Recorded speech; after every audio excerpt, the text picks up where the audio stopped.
Sunday and you hear someone's loud and obnoxious voice over shots of Los Angeles, you know what that means, baby. Hello, everyone, and welcome to VCT Americas Super Week, coming at you live right here at the Riot Games Studio in sunny Los Angeles, California. Of course, I'm Golden Boy, back from my hiatus, you know, just us old folks need a little bit of time to just take it all in, but it's a pleasure to be joined by my youthful friend Mimi and my fellow old friend Riv. Riv, how you doing, buddy? I'm doing great. I'm excited to be on the analyst desk today. It's been a long time. Yeah, it has been quite a while. So we're excited to have you here. Riv is going to be with us for the next few days. But let's go ahead and talk about what happened on stage yesterday. Because first, we had 100 Thieves take on Crew. And, you know, I think that it's safe to say, Mimi, that for 100 Thieves, this was one that they really needed to get a win on. I mean, map number one, I was ready to call Nade Shot and be like, it's time for another one, because this ascent was tragic. 100 Thieves is falling into so many of those same attacking-sided issues of leaving gaps for Crew without this Sentinel comp. But once we got into map 2 and 3, we started to see the game plan. With the Sentinels on defense, it gave so much more freedom for Asuna and then Cryo to pivot around the map on those duelist roles and inevitably win that game against Crew. Ascent didn't give me confidence, but the rest of the series, it felt like for the first time we were seeing the real 100 Thieves. Yeah, it gives me a little worry that you need a 7-0 on those to get the win, but we move forward. We see these games between, what is it? EG and Furia. EG and Furia now. Sorry, I was looking at GB when we switched. But Evil Geniuses is finally starting to show a little bit of their form. Well, people realize Furia is one to compete with. Demon 1, he's pretty good. I like true. some of the ideas we were seeing, some fixes in the attacking side. And for Furia, it seemed like a bit of an off day. I didn't see the same kind of structure and coordination that we normally expect from these guys, but they've got some really incredible players, and they have fantastic mental fortitude to come back at the end and still win out that series. Yeah, for sure. And, you know, I'm just going to be quite fascinated to see, obviously, where all this kind of lines up, because now we're getting to do or die territory. Let's actually go ahead and take a look at the standings here. We're in week 4. We're in Super Week. This is an important one, people, because you see those teams that are at the bottom there with the 0 and the 1s, and Mimi, I don't think that's the position you want to be in week 4. Yeah, this is rough. I think today and the rest of this kind of second round of Super Week that we're starting to see is where teams will actually get an image of if they still have a chance to make playoffs or not. This is your teams season like right EG, here. Sentinels, Crew, like, they're in trouble right now. Yeah, this is where the North American teams of Americas start to really figure out what was, oh my God, we have to start doing something. Honestly, just not figuring out what's happening. It's been tough for that, and Brazil is just crushing. I know. And now, of course, you saw the matches that we have lined up for you guys today. Obviously, we have C9 versus NRG, and then MIBR takes on Sentinels. Now, as if Super Week wasn't enough drama, so much drama. Now, we have Twitter turning into the hellscape we all knew it was going to be. No one is verified anymore. All the humanity. That's crazy that you would say that as a former verified user. You're just trying to relate to the common man. I'm trying to relate to the people. You know, I'm wearing my baseball jersey. You know what I mean? I'm trying to be relatable to the youth. I like it. But here's the thing. You got to watch out for impersonators, all right? Even from our Valorant pros. Let's go ahead and take a quick look at a little game we play called Pro or Fake. All right. Question on everyone's mind is, what's going on with Twitter? No, honestly, I can't answer that question here today. It's too loaded. But the game is simple. You're going to see 2 tweets on the screen, and you have to guess which one is a pro and which one is a fake. We did some digging. These are real tweets. They're very old, by the way. Very, very old. First up, though, we have Zelsis from C9, pro or fake. A, life was going great until I realized anime girls weren't real. Sucks to be you. That's B, tough. we finally hit 200 followers. Thank you, everyone. Mimi, what do you have? Okay, so if this was awesome, I'd be like, okay, the anime girl one, that makes sense. Celsius, I could see it too. 200 followers, I feel like that's too old to even dig. It's got to be the anime girl one. Anime girl, do we have an answer? And it is. Survey says, whoa, it is A. That is the pro. That's the most Zelsis tweet imaginable, I would say. Wow, it really is. All right, let's go ahead and take a look at our next one. We have artist from NRG, pro or fake. Riv, this one's for you. Day 4 of riding the bike. I don't know where I am, but I'm dripping in sweat. Or, what? Pikachu car outside the venue. What are you thinking? That is a hideous car. Jeez. I know. I feel like artists on all of his tweets, he's short and sweet, but this, he also likes to just let you know what he's doing in a personal way. Be like, I'm dripping in sweat. Yeah, I can't see artists popping off from Pikachu. I'm going with A. All right, A. What do we have? And the answer is A. Oh, you're good at this. All right. I didn't. Well done. I'm kind of surprised artists. Like, I feel like biking wouldn't be his speed. I can't imagine Artis biking. It's LA. You know, you can get out there and bike. It's not the most bikeable city, but I digress. All right, let's go ahead and see some more tweets. This time coming from Finesse, pro or fake. Try not to take hurtful, mean comments from strangers on the internet to heart. Most of the time, it's coming from people who are extremely insecure and seek attention of any kind. They're more than likely unhappy in their own lives, so they want to project that energy onto you. Actually, very true. And then I can't stop watching XQC. Who's this again? Mimi, go for Finesse, right? This is Finesse. I'm gonna be honest with you. I feel like Finesse is a very thoughtful guy. I'm thinking A. Yeah, he does put orange juice in his cereal. I think I'm gonna go with B. I don't know why, but I have a feeling Finesse is an XQC fan. Let's go ahead and check out which was the real one. Both of them were true. Wow, we're so smart. We got both right. That's crazy. Man, he's definitely using that Twitter blue to its full potential as well. Again, a lot of those characters out there. All right, and finally, here are some tweets credited to Rooney. Pro or fake? A, anyone else dream of Valorant all the time? LOL, I might need to take a Brecca.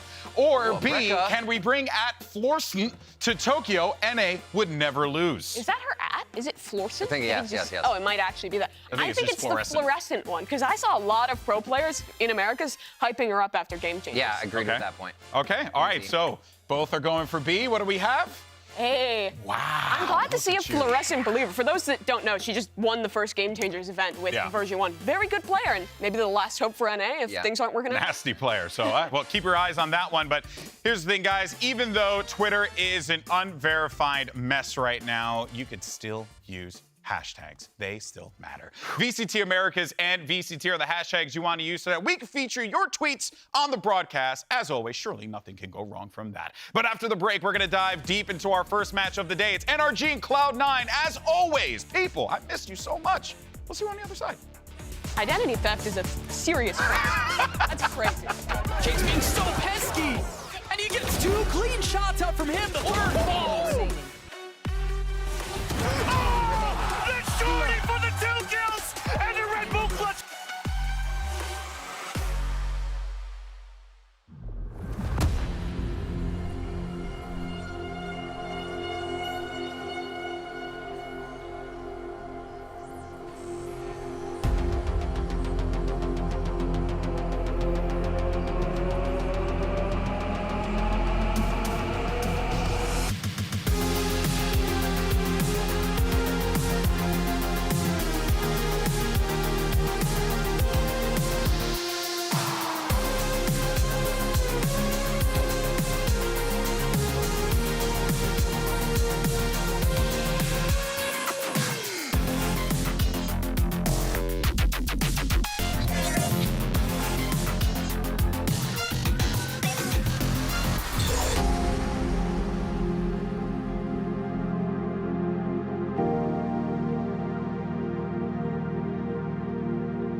Welcome back, everyone, to VCT Americas. And, of course, we're kicking off Sunday's doubleheader with NRG versus Cloud9. And these teams, you know, they're really not, Riv, where we expected them to be. Very interesting situation that's playing out here in Americas. But first, let's talk about NRG, because I think more than anything, Cloud9, obviously, we have our reservations on that, but NRG is a team, and when you look at that, you look at like the holy grail of the Americas region, of North American Valorant. Right. And right now, they're struggling, Riv. It blows my mind, because at one point, I mean, we have switches going on this team, but at one point you have Artis on Jet, Victor on Jet, Sam Old Days on Jet, massive fraggers on this team. Put them on paper, they should look great in the game, but that doesn't seem to be panning out for them. They're needing these rounds from, like you saw Artis, even with their loss to MIBR, going absolutely huge on Raze.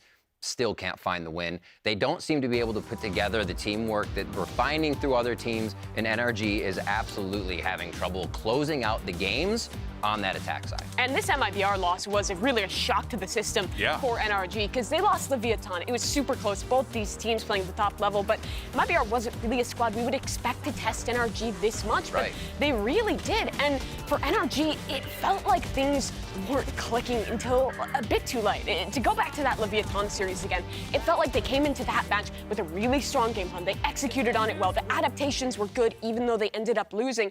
And here it just seemed so much shakier for NRG. MIBR's style is a lot of slow rounds, late kind of executes where one person is popping off and going crazy. And NRG were kind of leaving gaps that we don't normally expect from them to allow that to happen. Yeah. I think it's a bit as well with, you know, the changes to FNS, how your initiators are going to play as well. I think Sky is one of the harder initiators to be picking up. The distance of guiding light, the distance of Trailblazer, all of these tiny things in the millimeters of Valorant matter to make it either a good peak that you have cover with, or it's going to be a 1v1 that makes everybody look disjointed. Well, I think that goes, you know, when you're playing at this level, right, it's the details. The devil's truly in the details. Exactly. And the thing that, well, I mean, as far as details go, I haven't really seen much in detail as far as what the roles, the identity, what the team wants to be these days, Mimi, because, I mean, you could see it here. Yeah. You know, I mean, look, diversity is not just a ship that sailed in the Revolution. This is genuinely... Wow. Like an incredible set of agents that we're seeing here, Memes. I mean, look what we have. 1, 2, 3, 4 Killjoy players on this team. It's craziness for NRG. Top artist on top. Yeah, previously, we were looking at this team back when they were Optic, and we were talking about a clear identity, clear defined roles. And with this new iteration, with NRG, it still feels like they're struggling to find that identity. And you see some of the issues crop up in the gameplay. I don't think any of these players are bad at the agents they're playing, but I think the constant switching back and forth shows some uncomfortability at times. It's not as innate as if you're playing the controller role every single game or duelist every single game. You kind of get in a flow. You know how to set your teammates up, but with the Killjoy player, the Initiator players constantly switching, it doesn't feel consistent. I have a question. Question away. Does that mean, now that we're seeing artists kind of fit in that Sentinel role, is he no longer there on the team to be that guy, that yay replacement? Because it kind of feels like they're just kind of like drifting away from that. And I don't blame them because, you know, like maybe it's just something that doesn't work for them. Maybe the flow's not connecting. Really. I feel like pushing somebody, so filling that spot, I think is undoable altogether, right? Everybody has to look for a different role. And to put Artis back on the Sentinel, I think gives him the idea of kind of a safe hands. We heard Josh talking about yesterday with Initiators, but more of a safe hands role to still have that fragger, somebody to produce all the kills and a bit of that post-plant power that you can get out of somebody who might go to a raise next time. But having the setups, where to have util, playing in and out of that range, I feel like makes the Sentinel also out of the team as well a little bit. So you're almost taking artists out. So it's still the flow, finding the way it's going to work for everybody, and I don't think they're all on the same page once they're switching around. And that's a question of, is this just the identity for NRG? Sure. Because the previous team that Artis was on with FPX last year, that was kind of the ethos of that squad. It's like, okay, we're going to play everything. We're going to be as flexible as possible. That was their identity. Right. For NRG, you wouldn't expect that to be the case. But I do in the same vein. While I have critiques about the changes, there are positive aspects too. Sure. I really like the Victor duelist. We were watching some of it a second ago. He's good on the raise, on the split. The defensive side of bopping was an interesting idea, and it worked well. His jet as well is quite good. I don't think this team needs to necessarily have Artis be a star, have Victor be a flash initiator. Everyone can play everything. It's just a matter of how can you coordinate between these ever-changing roles to find a team who's not getting upset by teams like MIBR. And what I like about this team, you know, genuinely, it is a lot of no fluff. It's a lot of just get the job done, because at the end of the day, you're here to pick up dubs, plain and simple. You know, superstar teams, all that stuff don't matter. If you ain't winning, it doesn't matter, right? But here's the thing. For more on role swaps and the comps that we're seeing in 2023, let's actually go ahead and talk to Crashies and some of the other VCT pros for their thoughts. I feel like every team right now is role swapping just to figure out like the best style for their team. It's definitely different for me just because I've always been the main initiator. I've kind of mastered that role, I would say. And then to play like Viper, Killjoy, it's definitely like 2 different play styles, so I definitely have to like work on it. And I'm not perfect yet, but I'm still trying to get there. Crashies is there, and he's ready, and he's waiting. Especially right now, as results aren't consistent for hardly any team really right now. So I think just while it's early in the season, everyone's really just trying to figure out how to min-max everything. Quizá los malos resultados a veces te fuerzan a tomar como decisiones arriesgadas. Crees que es como un shuffle y volver a barajar. Y a veces como barajar y dar de nuevo, quizá le da como frescura al equipo. Unless you had a team where it worked out in the meta that the personnel made sense, I think we're seeing this adaptation through every single team, just because that's how kind of the game is developing as more agents come in. What? Saucy gets 3! Asuna not able to do it with the fourth for him. There's obviously certain jobs for each agent on each map. You could obviously swap it around so that everybody can still get the same consistent impact, even if they're not on, the same agent. Leaf comes out, and C9 answer back. You could play the same comp, but some players might feel more comfortable playing smokes on Haven than Pearl. VALORANT's really diverse right now when it comes to agent comps. Let's trade it off by Doggimal. A 4K into the round. También puede ser que algunos equipos lo hagan simplemente para sorprender, porque creen que, digamos, su playstyle ya está muy leído y quieren cambiar el ritmo. Me sinto muito cómodo jogando diferentes personagens, então faz com que qualquer coisa que a gente queira modificar, mudar, eu estou ali para fazer sem problemas. I love hearing from our players, mostly because, well, they're way smarter than me, but also because they provide just so much insight there. And we knew that coming into the season, Mimi, that there was always going to be that shakeup and confusion because, the compositions, the meta, the chamber literally just got nuked from the game. Like, there's just so much that had happened there. So, yeah, it makes sense that these players are all just trying to find their groove right now. Yeah, and what Davey said there, the unpredictability is, I think, the aspect that stuck with me most from that tape. Sure, yeah. Because for NRG, in previous iterations of the scene, we've actually really prided them in their flexibility, in being able to play these different comps because Finesse is a caller and the consistent core of Crashies and Victor of this team are so incredibly good at being able to switch onto a different role, come up with a different game plan, and adapt on the fly. That's what FNS's teams have always been the absolute best at. So I think they can try and continue this and maybe even try and lean into it as a strength in that unpredictability. Yeah, I'm very curious on how NRG tries to build off of this. They don't have a lot of time, and they have a really tough opponent. Speaking of their opponent, it's Cloud9. They came into this season with a massive roster change and a lot of doubters, and I would even say the three of us up here included alongside them. And here's the thing, Riv. They win here today. Can we consider them the best team in North America? Not Americas, but North America. In North America, probably, yeah, because we already have a map on Loud, right? Cloud9 got that map on Loud, so transitive properties right to the top. Yeah, looking at how Cloud9 has played this split already is mind-blowing. We expected them to flounder around, teams to figure them out, and then they fall to the bottom of the list before we see Jake and Rooney find their footing and the rest of the team be able to do something. But MCE has taken this squad and somehow taken two youngsters and driven all of the confidence you can into these guys to let them play their own game amongst veterans on a stage who've played internationally. It's something we've really never seen before in a lot of esports, besides Tui's Kazin, and they continue to do so and impress us every week. Rooney shot calling, Jake playing from a collegiate level to the top level. Incredible. And to hear what Rooney had to say in his interview last week, Mimi, was that they beat Loud.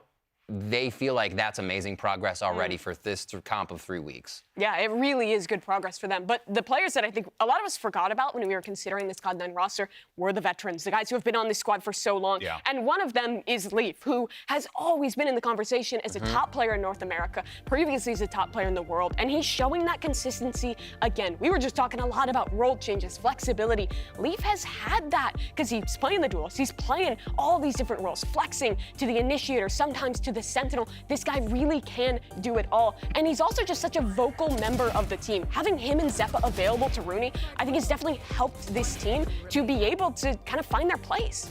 It is interesting to hear of how much everybody is having a voice in this, especially when you see what they're doing in the mid-round of the game. A lot of the times we'll always hear back that people, if you're a leader, you're an IGL, you're a little more quiet, but it seems like everybody has a voice on Cloud9, and it's just catapulted. Which is, it's good, right? Because, it helps out players like Jake and Rooney to feel like, oh, hey, if these three guys are, talking and including us in it, then we feel more, inclined to contribute. And I think for Rooney, that is particularly important because this young man's the IGL for this C9 roster. And, I know you have a telestrator, Mimi, you wanted to break down here, but Rooney really has been impressive for a guy who has really just been plucked from obscurity. He's been fantastic as an individual, and the decision-making of this team on the defensive side in particular is something that I wanted to take a focus on here. So this is a clip from their game versus Cloud9, or they are Cloud9, from their game versus 100 Thieves in this one. And I want to talk about the way they pivot their defensive setups in the mid-round. You notice the way they start out this round is 3 towards A, the Viper holding down B, and then this utility towards C from the Killjoy. As we let this one play on out here, here. I'm just going to keep us on the minimap. And you'll notice it starts off with a neon stun, a flash towards A. They see nothing there. So immediately this reaction is coming of both the neon and the sky in conjunction to rotate over. While that's happening, 100 Thieves as well is starting to take space. They've worked their way into B, and their idea is to split in and take Mountain through door. You can see Cryo opening it up right now, but immediately there's another reaction. You saw that flash come over the top from C9. That shows them that no one was yet into Mountain, so they're again pivoting, running all the way back towards this A site, because they're willing to just leave this Killjoy player to anchor. Maybe you get one, you play the retake, that works out, but again, flash gets sent, and look at the rotation again. Back comes this Sky player. They're realizing that, hey, A is probably a fake. If they were going to commit to this, they'd be further up. And while they keep the neon there, that's because this neon can be that last second rotator. Seekers will now come out again, as well as another flash, which pops right here in front of that Viper wall, which means they know no one is close on A, again signaling that this could be a fake. And this will end with a pivot back towards the C site. The dog is going to come through B, which allows this Viper player to be freed up to support on the C site. And as we watch the last few seconds play out, there's only 30 on the clock, and C9 is going to be hitting into this site where they don't know who's going to be there. They think they've pulled the Killjoy off, but they never did. There's so much stall utility available, and it's going to be a complete shutdown in just a second when they do go into this one with multiple mollies on the floor. With that neon player running on in, everyone for C9 is there to shut this down. Another round, though, is continuing to talk about Zeppa's utility in the mid-round. This one, we're going to just jump forward into the second map of this series. And here, a lot of 100 Thieves' idea is around this Viper, around kind of faking mid-pressure with that Viper wall, making Cloud9 fearful, having to re-push that space in the mid-round, and then going for these late executes in main. And C9 here is starting with a stack towards this B site. And as it starts to play out, you'll notice that up towards Heaven, Zeppa is actually instantly thrown a KO knife. That's one that takes a real long time to land, but it's going to travel all the way towards B main right there, and it shows nothing on the map. So again, this reaction is going to be super quick out of C9 to pivot over to reinforce the site anchors on A with Leaf on his way. And yet again, when 100 Thieves is going for this execute, C9 has the right stack to shut this down. Wow. They're super proactive in the mid-round. Their initiator utility is always well used to keep information in their favor, and the decision-making has been so sound. What I want to see in this series, funny enough, because I do feel like this is a circumstance of the entire team contributing. I'm not trying to take anything away from Rooney, but this is, I think, going to be that big test for Rooney, for the IGL, for this whole team. You're going up against one of the best minds in the game in Finesse. He's so good, Riv. But on top of that, though, he's got the support pieces to help him out here. Does C9 have what it takes, though, to be able to topple down the captain?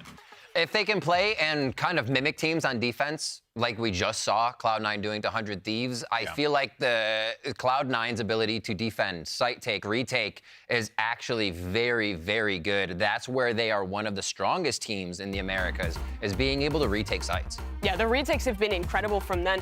And it's not just when they can have that mid-round to actually anchor a site. It's understanding when to give, when to play together on the retake. And this is where you see that synergy that you were kind of talking about, GB, between the core of this roster. It's so scary to see how this team simply just clicks. And that is not normal. You would imagine, Riv, that the new car smell would have kind of gone away at this point, but it seems like they're loaded up on Pinewood, baby. They are good to go. They're smelling fresh as a daisy. And there's cans dragging behind us, the honeymoon phase in here as well. They got everything on the car, everything on board here. And we're just looking at these two IGLs and how they match up. I think it's incredibly fascinating to even have this chart, to have this possibility to pit a Rooney against an FNS. Yeah, I mean, just look at the gap in experience. Finesse has been calling it a tier 1 level for over 10 years. I mean, has Rooney even been alive that long? Just barely, something like that. This guy is new to it. And look at the stuff he's won. The VCS LAN tournament, a Knights Arena monthly. This guy has won international tournaments. He has been there. But that's what makes this series so cool, that an IGL that is so young, that a team that is so new has put themselves in a position where we're actually thinking, could they pull off this upset? They could win this. Yeah, which would just send shockwaves, I think, throughout all of VCT. Because, Riv, you know, I'm going to take you back to week 1, right? Okay. We had this really funny segment where we were like, we're going to use the wall and we're going to rate all the teams. And you know who was in last place? Oh, no. Yeah. Cloud9. Cloud9 was. Cloud9 was That last wall. place. That wall's been a Plat Chat prediction the entire time. 100%. And I We don't think talk about that. part of the reason why is because of the players they haven't seen. Rib, before we move on though, I really just want to kind of get your thoughts here. What does Rooney do differently than NRG than FNS and NRG to get them that win today? Honestly, you almost have a fresh bank of strats to pull from. There isn't years of what did work and what didn't work, really. You're looking at what is working now. You don't broke it. You don't fix it if it's not broken. Don't broke it. Don't broke it. Don't fix it. And you'll be all right. You used to could, but not anymore. Oh man. But yeah, you look at that and you just kind of think, where's the pressure come from? True. Right? What is on Rooney that's going to make him fail today? And it's Rooney. He doesn't bother with what the fans say. He's happy to be invited to that team. And I think Rooney and Jake both have the greatest mentality to start there because they want to learn and grow, and that's exactly what they've been given the space to do. Yeah, for sure. Now, look, guys, we all know what NRG is capable of, right? And I think we've talked about it. We all know what C9 is capable of, right? Cloud9 are very aware of it. Actually, one of those players is Leaf. Here's his take on the squad. Let's take a look. I think that NRG is very strong. I think they showed it when they played Sentinels. They definitely have a lot of depth in like comps and stuff like that, and they definitely have an understanding of how they want to play each comp. I think they've always had that. They have a really good core. They have a really good coach. Basically, just like they're just kind of the perfect like core team right now, and I think that it'll be a very hard game against them, just because of the way that they are. All right, well, there you can see. I mean, obviously, everyone fears and respects this NRG team because, they're NRG, and they're a very good squad. But I think that Leaf, as far as I'm concerned, that he might be one of the best players in the Americas region right now. He's making a case for the world as well. He's playing so well right now. He really is. Leaf has been incredible. And I think a lot of what this match will be is kind of a battle between the two core duos of this team. Leaf and Zepp have been together for so long on pretty much every iteration of Cloud9. They've always been fantastic together. But so too is Crashies and Victor on the other side. It's kind of these two duos of the old guard with new players being built up around them to, I guess, define what's the next step for NA. Who will, in 2023, start to push to be that best team? Yeah. Honestly, I can't tell you right now because it's loud so far. But between these two teams, looking at those combos, I think the Victor Crashies one is one I've always followed a lot because it seems like those two actually have to be together. They work together well, and you'll even see them on the map. So I'm looking at Cloud9's duo coming into this game as well to see if that synergy stays, and it's one of the big ones for them. Both those duos are also so vocal. They're the people who will be helping out both these IGLs that we've talked about so much. True, very true. And we are just minutes away. And if it sounds like we're bigging up a series where one team's 2-2 and another team is 1-2, well, look at the teams. It's C9, NRG, two Colossus teams here in VCT Americas. Now, we're going to have our predictions and all that fun stuff and bring out the squads after this quick break. Don't go anywhere, folks, because when we return, it's NRG facing off against Cloud9. You don't want to miss it. I think it's also because we're NA biased. That too. Yeah.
Oh boy, well, it's time to start the matchup. So let's go ahead and bring out our two teams. Let's go ahead and start this day off and get to our first match of the day. It's a battle for NA supremacy, and it's NRG versus Cloud9. VCT America starts right now. This stream contains fast flashing images that may affect viewers who are susceptible to photosensitive epilepsy or other photosensitivities. Viewer discretion is advised.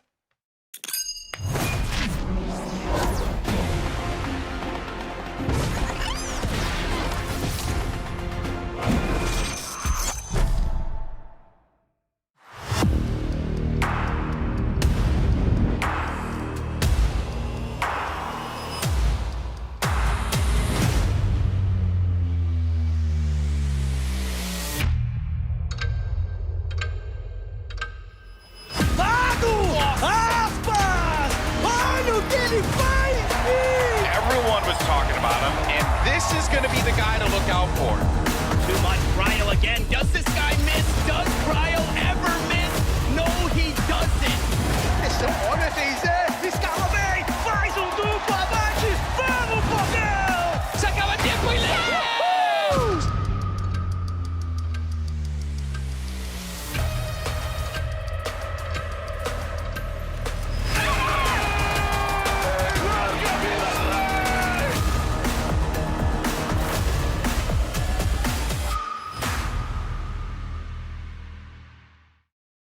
MLBR is turning up a great team, especially with BZK as a coach. 22 seconds left. Two players are inside there. Wait a minute. The swing wide 4v3. to allow these kills to happen. The showstopper onto the spike. And JZZ gets 4 kills into the round. Tem que um time muito forte. Concept placement's good for one still. Finds it. Flick of the wrist. And it is good. Util in his hands. Finds it a target, and that's the ace. Wide out in the open. Surely this is traded. No way. We're going to be playing NRG. They have a really good core. Play behind the wall. Shark Darts are coming in. Oh! The shorty for the 2 kills. JZZ with a 4th into the round. Crashy's making it a 1 versus 1. JZZ cannot get the ace. I think C9 has been the dark horse. Jake's being so pesky, and he gets 2 clean shots out from him. The third falls. Oh no, forget it. He hits 1. It's gonna be countered. Rooney gets it. Another round for Cloud9.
Two titans in North America clash today here in Los Angeles. Cloud9 versus NRG. The crowd's hyped up, except for that one guy who's asleep. Outside of that, though, the rest of it, this is going to be an awesome game, and I'm so excited for this one, Mimi. NRG's core has defined North America for more than a year. This team has always been on top, but we have another challenger approaching. C9, their core's been steps away before, but now with these new players, if they win here, they could be on the precipice. They could. I'm a little afraid here. MC did not snail on chat. So that fist bump was in, I think it was a little too even. That's what you're breaking down right now. That's honestly, really, it's all in the details at this point, right? Was the fist bump good enough? There was no extension of the arm. You know, that's the reason why. No, but what is really fascinating about this, and indeed, you just got to let Daddy call. And what is fascinating about this is that both of these teams are coming into this in I would say, very do or die types of situations, but probably more so for NRG. This is a team that expects excellence, Mimi, and right now, they're not in that position that they think that they should be in, and I think everyone thinks they should be in. 1-2 in the league right now, winning here, trying to continue that momentum through Super Week into their next few matches. Yeah. They're tough, but that's where we can get the vote of confidence, have people again talking about NRG as the top squad, because they still, I think, should have that consideration around them. They should have that respect built in. Of course, and you have to, because of what the core of this team and artists, and and also let's not forget about Sam, what he accomplished in a short time as well, like really making his presence felt at Lock-In. Like this team has grown a lot, but it's just weird. It feels different, really. W streamer. No, that's exactly it. That's it, right? That's what I was gonna say. Is we thought of Sam as we get into maps here as kind of a W streamer. That was answered. He could play. Did artist fit? That was answered. Yeah, then the rest of the composition is the question: can they answer that? Can this composition now work if all that other is answered? Cloud9 will start our vetoes by banning away Icebox. That's been their perma. My hope for NRG is that they get rid of the Lotus because they've been struggling to find a solution there. They found it last time, but Cloud9's been great. Instead, they elect to get rid of the Split, another map that C9 has shown a lot of willingness to play. And I haven't really ever been happy with NRG there. First pick, though, will be Haven, where Cloud9 is taking us. And, I guess looking at what maps NRG have played, it's been a very small pool. And two of those maps are already out of there. So that's rough. So we're going to see maybe something fresh here, perhaps from NRG. And we're going to be getting some Pearl from NRG here as their second pick. Yeah. Well, NRG does have one of the strongest Haven attacks, so we'll see that. Pearl coming in with a Lotus ban. Both teams are actually good on Pearl, so I'm glad this is our second map to be a decider for the third. Ooh, Mimi? We'll see. I don't know. She had a no. What's the no? She shook her head. I am just excited for that. Okay. I was like, wait, where are they bad? That was a happy shake. That was a happy shake. Pearl is going to be such a great map in this series. NRG have been turning over to that Harbor Viper composition. Actually looked so good against Leviathan on that one. And C9 have such a cool read, this Phoenix Sage composition. It's going to be such a cool kind of matchup because I think that comp is really good against Harbor Viper. And right now, teams are struggling to find the answer of what's exploitative against Harbor Viper. All right, NRG had the idea with that raise, and it really worked. Of course, and I think now we look at this series layout, and I have to say, I'm still very much undecided on who I think is going to win this. I don't really, because I feel like it's always tough to pick against NRG. It genuinely is, because there's always something cooked up. And we go into the agent select here. Let's see what NRG has, maybe. Yeah, NRG, we haven't seen them play this map in a bit. And C9, we haven't seen them play it with the new roster. Last time they were playing this Phoenix comp. We were talking a little bit about how Harbor denies the Jet a lot during this meta. I would love to see that coming for either side here, especially C9 since they don't play it, but we're past that already. The Omen comes in. There's quite a bit. Just quick lock-in, Mimi. Yeah, small change. Sam will switch over to the Aster. Kind of personal preference there. He's quite good at it, but C9's comp is a pivot. Previously, we've seen them lean into some of the ideas they showed at Lock-In. Here, this is something new, but it's also something standard. Double initiator comps with the Jet. It's what both these teams will play. The one difference in the controller shouldn't change much. This is very much going to be a fundamental map. This is the first test for these two IGLs. Real quick, who's winning this series? Riv. Cloud9. NRG. Ooh, split desk here. All right, folks, we've got North America's finest ready to go to start map 1. So let's go ahead and send it over to two casters who are as American as apple pie and baseball. It's Brennan Sideshow.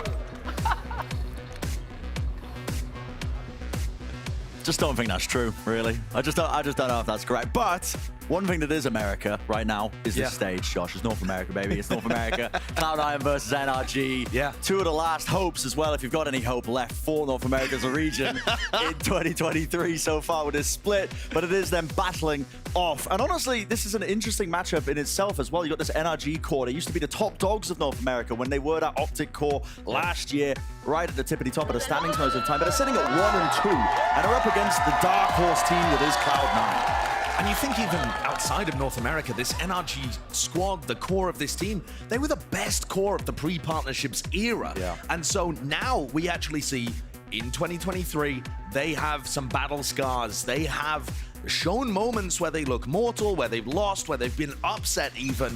This is a game that Cloud9 can absolutely win. I am a little baffled, though, that we start here. Cloud9's pick on NRG's kind of home turf. Absolutely. They must have got some prep.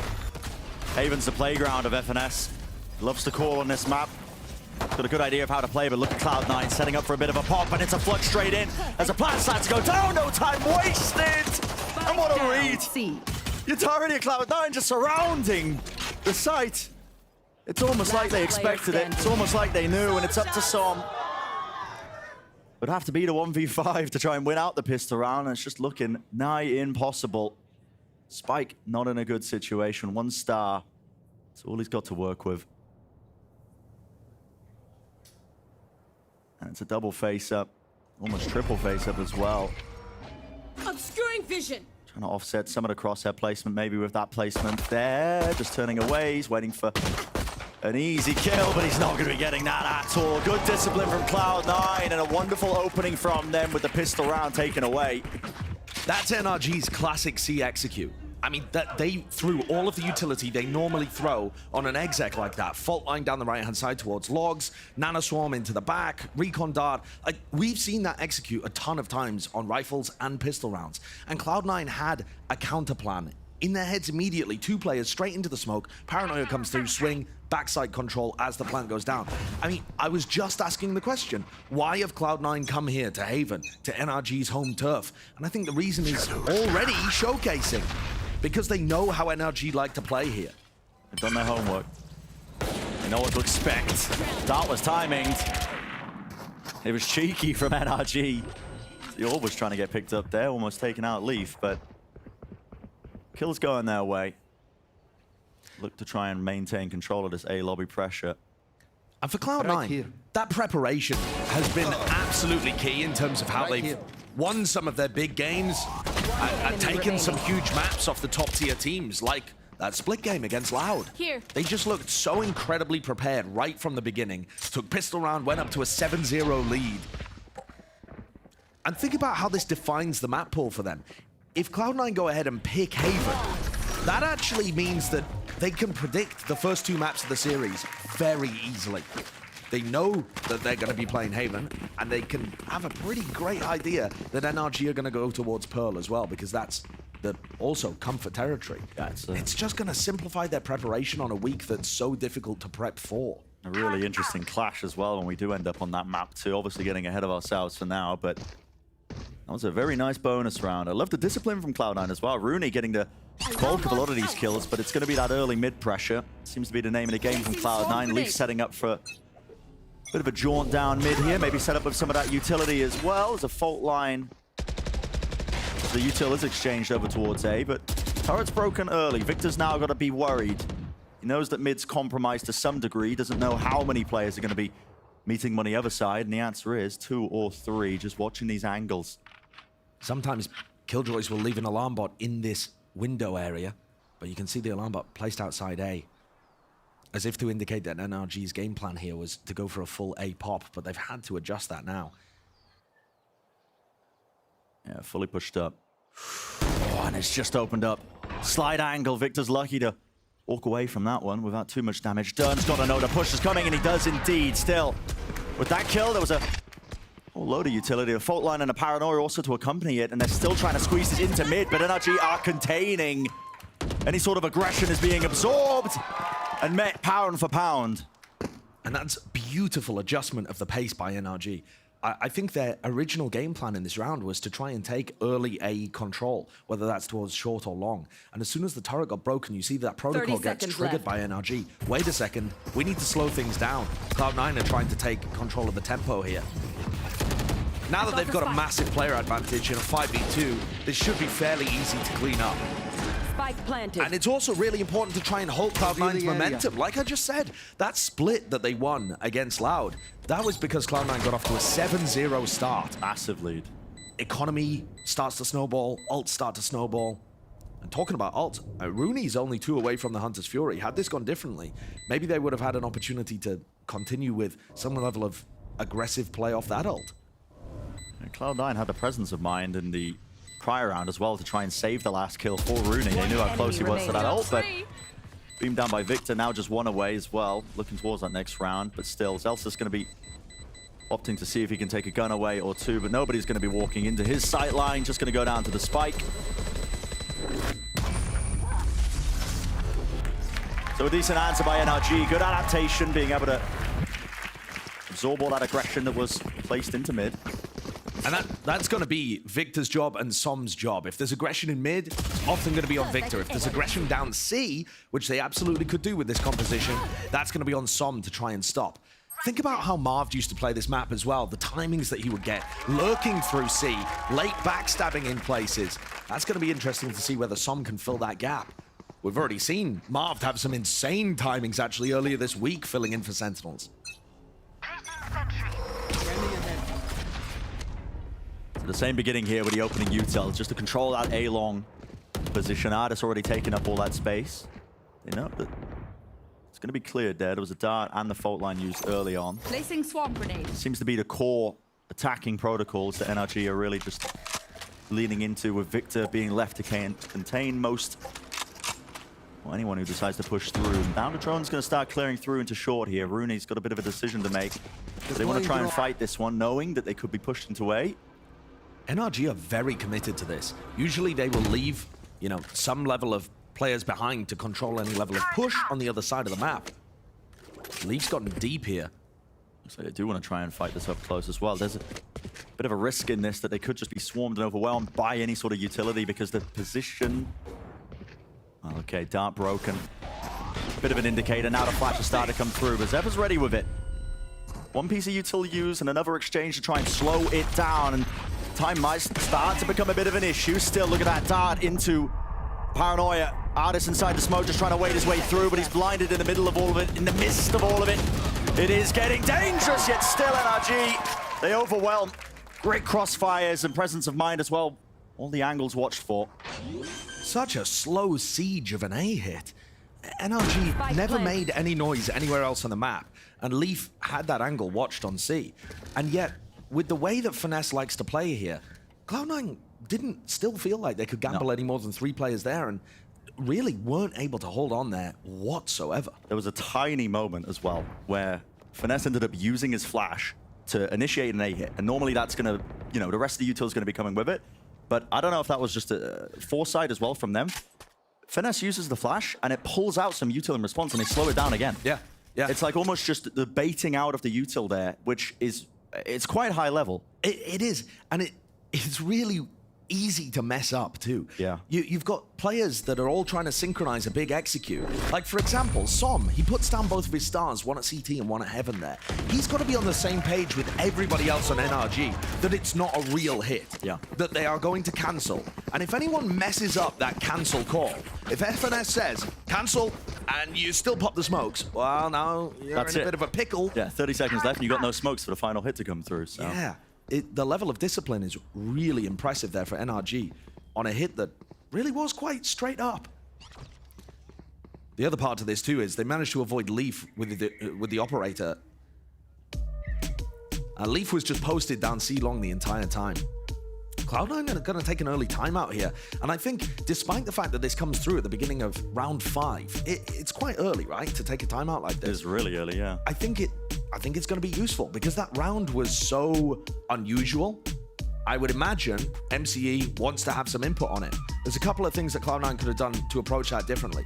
They could have been a bit more proactive in terms of looking for information, and I don't mean that just by recon darting, because they did recon dart A long, but I mean in terms of if it's been slowed down a little bit, trying to push players up short perhaps to get into a sticky position. But the other thing that I think might end up being useful for them is rotating Leaf around. Having Leaf just posted there with the operator down C long is great for the early round, probably still good for the mid round too. Yeah. But once it starts to get to 40 seconds on the clock and you haven't heard anything C, anything B, and it's only A, I think those are the kind of times where you really want your jet player to gamble. Okay, it's probably going to be an A hit. Let me try and get into Heaven or get to CT. And swap with one of the other players, you know, have Zelsis fill that gap on C instead. The problem is, Finesse this is his playground. He's going to mess with you. He's going to mess with you, and that's a lot early conditioning that NRG have been loading in towards A long. And it's about time as well. Look at them. They're chopping and changing and swapping it up because they're going straight to C. But it does feel like a bit of a hard read here. Leaf has set up with the operator. In a timeout, maybe this was called, but now you're seeing a Hunter's Fury trying to peel away. The updraft almost predicted. But just shots going wide there. Maybe a little bit too low. Tiny amount of damage there. Just a chunk of AD onto Artis. And now a quick pivot. NRG have sniffed out the stack and they are leaving. And this looks like another round where Leaf is probably not going to be able to have too much impact. There is a possibility that Celsius might be able to slow this down long enough. Look at where the nanoswarms are. One to block them getting in and one to block that plant that's underneath heaven, with a turret to tell them whether it's a serious commitment. And that's a lot of respect already. Victor dropping the lockdown. Yeah, they spent a long time clearing A. They're worried about a fast rotation and a fast stack. That's Celsius. One attempt from him as well. More than an attempt. He's rewarded. Gets the kill and now left into that 4v5 for NRG. They do have the spike down though, so post plants with a bit of a weapon advantage. Fault line now. Cuts its way across along with a paranoia, jumping straight down. The turrets doing most of the work. Flashes, Artis behind as a blast. Quite find anything here. It's still Cloud9. They're just swarming. Angles watch for Victor low enough. Last player standing now. Dropped down to 11 health in a 1v3, and it's looking not quite doable. First shot found. Tapping a spike, knows it's not stuck, but can't land the second one. Beautiful retake by Cloud9. That's incredibly impressive. Cloud9 did not have very much weaponry to work with there at all. They're in a 5v4 retake, but they're still not favored, I would say, with the fact that half of them are running with frenzies. It's only an op and a single phantom. But what is going in their favor is this strange stat. Cloud9 are the best team in Americas at 5v4s currently. Which is ridiculous. Yeah. It is absurd. They're currently sat at 4th in the standings, and there's still way more movement to come over the course of the Super Week. But the fact that Cloud9 are doing that well when they have a player advantage, and you just see it demonstrated there even in a kind of thrifty situation. That puts such a premium on the early fights. Here's potentially where the adjustment lies. Cloud9 Leafs posted up with the operator jet over towards A long. This has been a sore spot for them so far. Now it's going to be giving that information, but guess what, Artis? A deeper angle, unusual. It just catches Rooney as he's hunting to try and push up off of that. And I'll give you the other side of that stat too. It is a two-sided coin because Cloud9 are worst in the league at 4v5s. So when they get the first pick, they're closing out better than any team. When they lose a player early, they kind of fall into pieces. Yeah. And that seems to indicate that these first battles, the early round, is so crucially important for Cloud9. And you can see here that they've gambled over towards A, and Leaf finds a response on Artis, but it does seem like the C site is fairly open. There's an attempt to contact all the way through. Lambert! Position noted from Victor, but he wins the fight. So they get that spike planted. Everybody playing off the site now as well, worried about some going their way here. Jake was actually just committed his own ult there towards the backside of it, but he was cleared out by Util easily enough. The discipline still rearing its head here for NRG, but Leaf, maybe he can be that difference maker.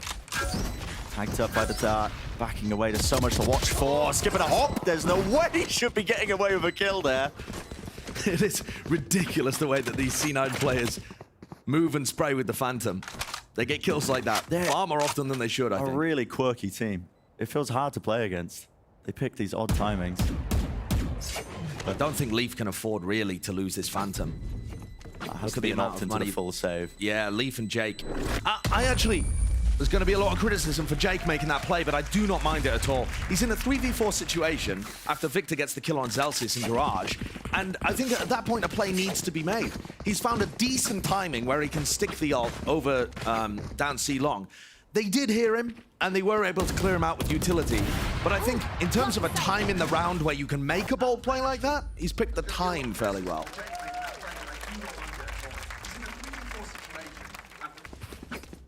There's an even scoreline that's been painted for us. Seeing some of the benefits as well of the Astra being picked here. Star laid down in towards that A lobby. Possibly recalled off. Leaf, there's a common position for operators to play, and he's been stunned. Pushed to the sidelines for but a moment and a fight to be taken and won. Gun here. That head-to-head is going to be incredibly important. Leaf did find the kill on Ardis in the previous round, though it didn't matter to the round outcome. Here, it certainly could. Another 5v4 for Cloud9, and look at this position. Zeppa. Oh my goodness, we're looking like a half clearance, but Here. Victor does latch on to him. And he's still looking for a bit more as well. Pushed all the way up, spamming, he could hear the turret. Gets out, but Celsius responds. Is ready. Very nice read on what's going on there from Celsius. Meanwhile, contact into A. One of the reasons NRG are so dangerous on this map is that they'll mix up those big, heavy executes with some contacty plays. They've got the lockdown to be used here, and there you can see it. Off to the side as an aftershock. Shock darts, do they land? Does it break it? Yes, it does. Enough damage done. Clear preparation for that one. That was prior. Yeah, very well done. Here comes Jake on the flank, too. An important series of events is about to happen. Stuns used as soon as the dart was let loose, so Cloud9 don't get anything done with that one. Still, Leaf has those knives. Dodges the flash. Not in his face. Paranoia moving forwards, but wow. That is a hell of a shot. Still need to deal with Rooney. Drops down into hell, left out of finesse. Versus Celsius. A wider swing, sprays him down. Is the time? No! Doesn't get on it. It was close. Milliseconds away. But all for naught. That's NRG stealing away the round. The angle that Finesse takes there towards the end ends up being vitally important. Oh, yeah. You could argue that going for a more aggressive swing favors you in the fight, but by tucking close, he might have just bought enough time for Celsius to fail the defuse there. That one comes down to a matter of inches. Jake was on the flank with an operator and gives away his position with the paranoia there too. Still managed to find a pick out of it. Huge round for NRG to take. Already, you're seeing it opening straight away. No time to catch your breath. Wasn't even aware of this one happening. A quick battle. Skirmish, almost. It's Cloud9 on the weaker buy, and they've been quite good in these rounds, statistically speaking. Brought it into a 2-on-3, but I don't believe any of these rifles are going to be reclaimable.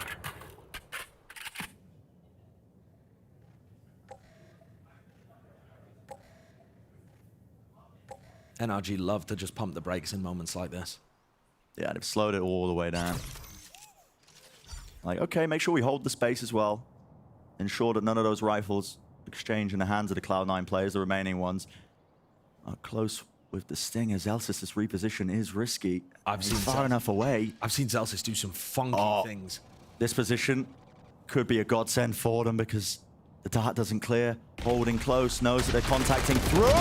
No way! Damage is done, but okay, trades. Safe enough, and NRG, they get another one, but my goodness, it gets dangerous, doesn't it? Is everyone's tech still working? Double check it, please. That's kind of been the story of this map so far, though. Dangerous, but not quite there for Cloud9. I mean, here's the beginning of the round. Just a barrel down C-Long from Cloud9, and they met NRG, but the better weaponry bore out, and the fact that NRG, if they are committing C-Long, they're doing it with a lot of players. If they're just defaulting, they don't tend to go C with just 1 or 2 people. It's going to be a full commitment. And now 5 ults for NRG to win this round and knock Cloud9 back down to an eco. And why not keep it simple? All the ultimates at your disposal. The war chest is packed with them. But look at how this is actually a different C execute. Ardis is not going straight into the backside. They're worried about that paranoia that they saw in the pistol round. Forces out this Hunter's Fury to try and break it down, although that util looks like there was an attempt by Cloud9. They want to try and flood into this one, but they've used their util early. Spike's still not planted, another flash to supplement it. The push comes through, but it's NRG responding again. Layers on layers to the game plan. They save the Rolling Thunder for when the re-hit comes through, almost baiting Cloud9 into it. Here. But what can Leaf manage? What can he do? Highly skilled player, the Cosmic Divide fading, and it opens up the angle for Son to take the easiest shot of his career. I said that NRG had 5 ults in that round, and they used them. They absolutely used them. And that's the problem that you get into if you've been had that snowball, the avalanche effect of VALORANT showcasing right there. because that was an incredibly crucial round. It damages Cloud9's economy if they lose, and NRG had the ability to invest 4 out of 5 of their ults to ensure that that situation did not go sour. Pivotal now for the economy. Enough of that one, hurting my ears. Get out of my way! Yeah, knocked down to a bit of a weak goodbye. Still the knives in the hands of Ardis now. Leaf is not wasting any time, but the smoke's being held, and yep, he's going to be falling still. It's a heavy stack pushed forwards. Close corner by Zephyr. He's picked up an upgrade. It's a 2-on-3. Elsis not making... Okay, well, a lot of noise in a moment. Look at the awareness, too. I mean, he knew exactly where those peaks were coming from, and that could have got a little dangerous. Well, there we go. We'll take a look at the replay instead here. This is NRG going for another one of Finesse's classics. It's a C fake into an A push. And Celsius tells the rest of Cloud9, it's a C hit, it's a C hit. So they start running up A lobby, straight into the maw. Clean, very clean. Coming into this with so much discipline.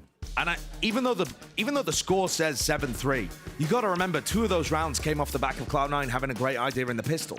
They had a pistol anti-strat that got them 2 rounds off the rip, and since then they've gone 1-7. So that they have bitten off more than they can chew here by the look of things, picking Haven into NRG. Maybe the script will flip a little bit as we head into the next half, but even if Cloud9 have some incredible ideas on their attacking half, they need a bit of a buffer. They do need a bit of a buffer. They need a few more rounds. The interesting thing to note as well is that the fact that Leaf has been winning this head-to-head battle with Ardis. He's been dominating. He's been dominating this first, you know, the head-to-head battle that's been taking place. But it hasn't really manifested in those 1 rounds, aside from the early portion of that half, like you were noting, Josh, as well. Now, obviously, no secrets here with the tech pause. We all saw it, so there was a bit of a boot out there onto the server. We're going to be getting back into the action as soon as we can. Hopefully get that remade shortly as well, so no time wasted. But so far, so good for NRG. Been really impressed, actually, at some of the timings they've been taking as well. You know, Haven, especially the way this map gets played with the double initiator comms, is all about those big executes and picking and choosing the right timings, making sure that you can overwhelm those sites. But there's been these little fake outs, you know, by NRG. Canceling the hits, making sure that they can pull just that little bit extra utility out of Cloud9 and push them into those unfavorable positions when they're trying to defend a site with nothing to really use and push back the onslaught. I think Finesse has been the best caller on this map for a long, long time. Well over a year. I don't know exactly when it started, but this has just been the map that he seems to understand the best out of all the maps in the pool, but also all the leaders, all the IGLs that we have in the game, in my opinion. And that's why it was going to be a challenge here. And it's Rooney's biggest challenge this whole series, is his biggest challenge, in my opinion, coming up against another IGL. Because Finesse is one of those people where he's going to make his impact felt. In terms of how the rounds play out, he's going to try and mess with other people. And if you, as a caller, make your team play a little predictably, he's going to exploit that. Dusk was highlighting as well that battle of the IGLs in terms of the experience difference.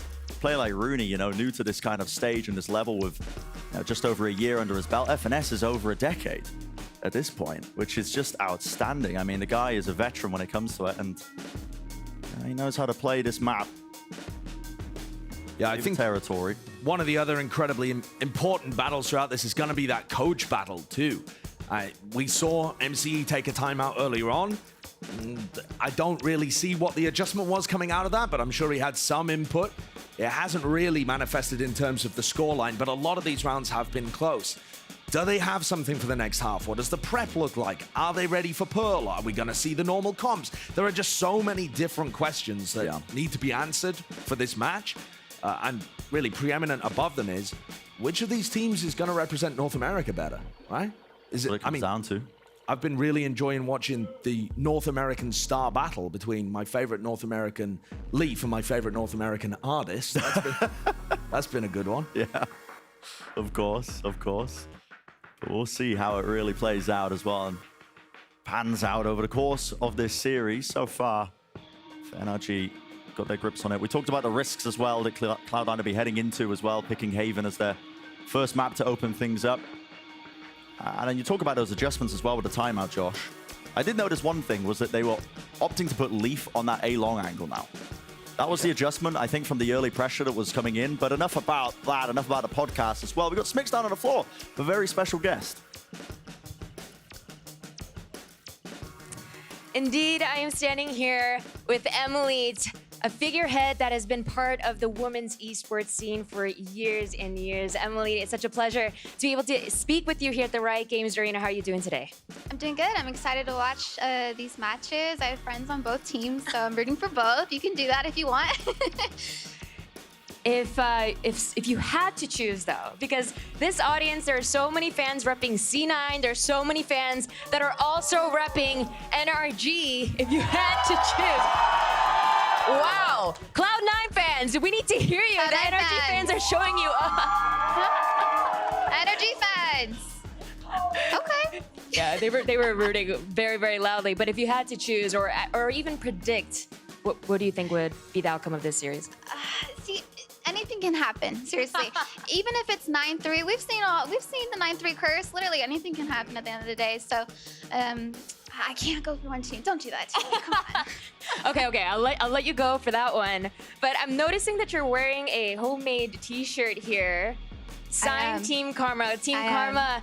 The team that you have been part of for so long, all the way dating back to 2014. Tell us what's been going on with you lately. Yeah, so I've been competing for quite some time, as we know. I originally made my team, Team Karma, since 2014. We've been playing internationally. We've won 5 world championships, 4 in VALORANT, and just kind of been fighting for, women to be on the big stages and compete, and we're seeing that. I mean, last Game Changers, we had 48 teams sign up in Game Changers. That's incredible. So, How much does it mean for you as someone who's been part of the scene for as long as you have, to have known where we started from, to see the amount of teams, as you just mentioned, signing up, the amount of players that we see looking to compete, and then seeing the recent Game Changers season and seeing the level of competition? How much does that mean for you to see it all develop? It's so inspiring. I mean, when I first started playing, there wasn't really a female role model, for me to look up to and be like, I want to be like her on the big stage. So that's kind of one of the reasons why I made my team. I wanted to compete and travel. We fundraised money with no orgs through Twitch to travel. We used some of our college funds to get where we wanted to go. But the goal at the end of the day is just to be the best team in the world. And Game Changers is a great resource for people to start putting their foot in the door that way. And I know that one of your teammates right now has been your teammate rather, from all the way dating back to Team Karma 2014, Rain. Tell us about your teammates, the roster, and will you be competing in the next Game Changer season? We will definitely. We plan to, not only in Game Changers, we don't want to limit ourselves there. We're going to be competing in everything and anything we can. We play in local tournaments too, here in California. Rain's been my teammate since 2014. We are best friends. She was the bridesmaid to my wedding. We've won, all of our tournaments together. So, what is going on over there? Do I see a bear? Where's the bear? Show us the bear. Can we get a close-up on the bear? Thank you for that. Oh, there are some amazing signs in the audience today, for sure. And last question for you, Emily. I think what you do is so respectable because you are able to balance a ridiculous schedule where, you just talked about how you're competing, but not only are you competing, you're also working full-time as a nurse. I am, yeah. I love nursing. I love helping people. It just brings joy to my heart. I can connect with my patients by talking about video games. If someone hasn't smiled in a long time, we talk about VALORANT and they, it helps their healing process. I love being a nurse, but I also love being a competitor. And balancing working as a nurse while competing is challenging, but it's my passion. It's what I love to do. Well, Emily, thank you so much for taking the time. Hopefully we'll get to see your roster sign with their organization soon. For now, let's head back to Bren and Sideshow. Yeah, great interview, yeah. Just to give everybody a quick update as well on what's happening. So we are going to be rebuilding the game as soon as possible, trying to get the, back into the server, back into the action momentarily as well. But that's going to take a bit of time. So what we're going to do is we're going to go take a quick break. Don't go anywhere, or maybe go somewhere, but somewhere shortly, grab a snack, a drink, something like that. Listen, bit of a chill out. But we'll be back with the action soon enough. So don't go anywhere for too long. We'll see you in just a few.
about time to get it.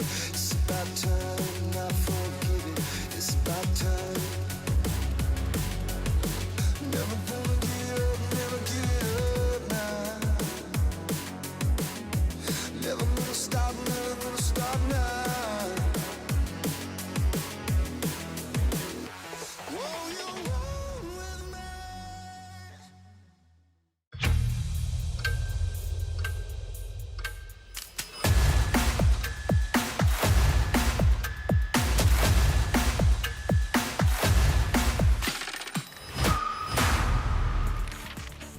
Oh, hello, everyone, and welcome back to VCT Americas. I know that my voice isn't the voice that you necessarily wanted to hear right now, but don't worry. We're going to hang out with you for a little bit as we look to get the game all set up and ready to go. We want to make sure everything's nice and clean before we jump into the action. By clean, I mean, like, you know, we just want to make sure everything's good. You hate seeing an unclean server. You don't want to have an unclean server. You know, get out there and clean your servers, kids. I don't even know how you would do that. Riv is making a paper airplane as well, so that's helping a lot. Yeah. You know, and by the way, you think I'm going to let you get away with that? We're going to have to fly that at the end of the segment to see if it actually works. Save it, though.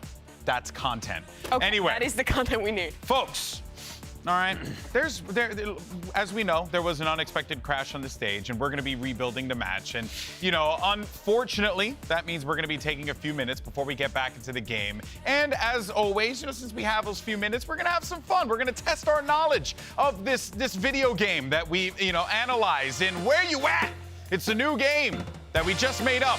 Totally. It's never happened before. You will not find a correlation with this game and any other game that exists in history. Even yesterday. No. Here is how it works. It is so simple. We have a very small, bite-sized piece of one of the game's maps, and based off of the limited view that we have to guess which map it is. So let's go ahead and see the first one. Let's pull it up on screen. And here it is. Okay, first area. What do you have? Riv, you first. I know the answer. I don't.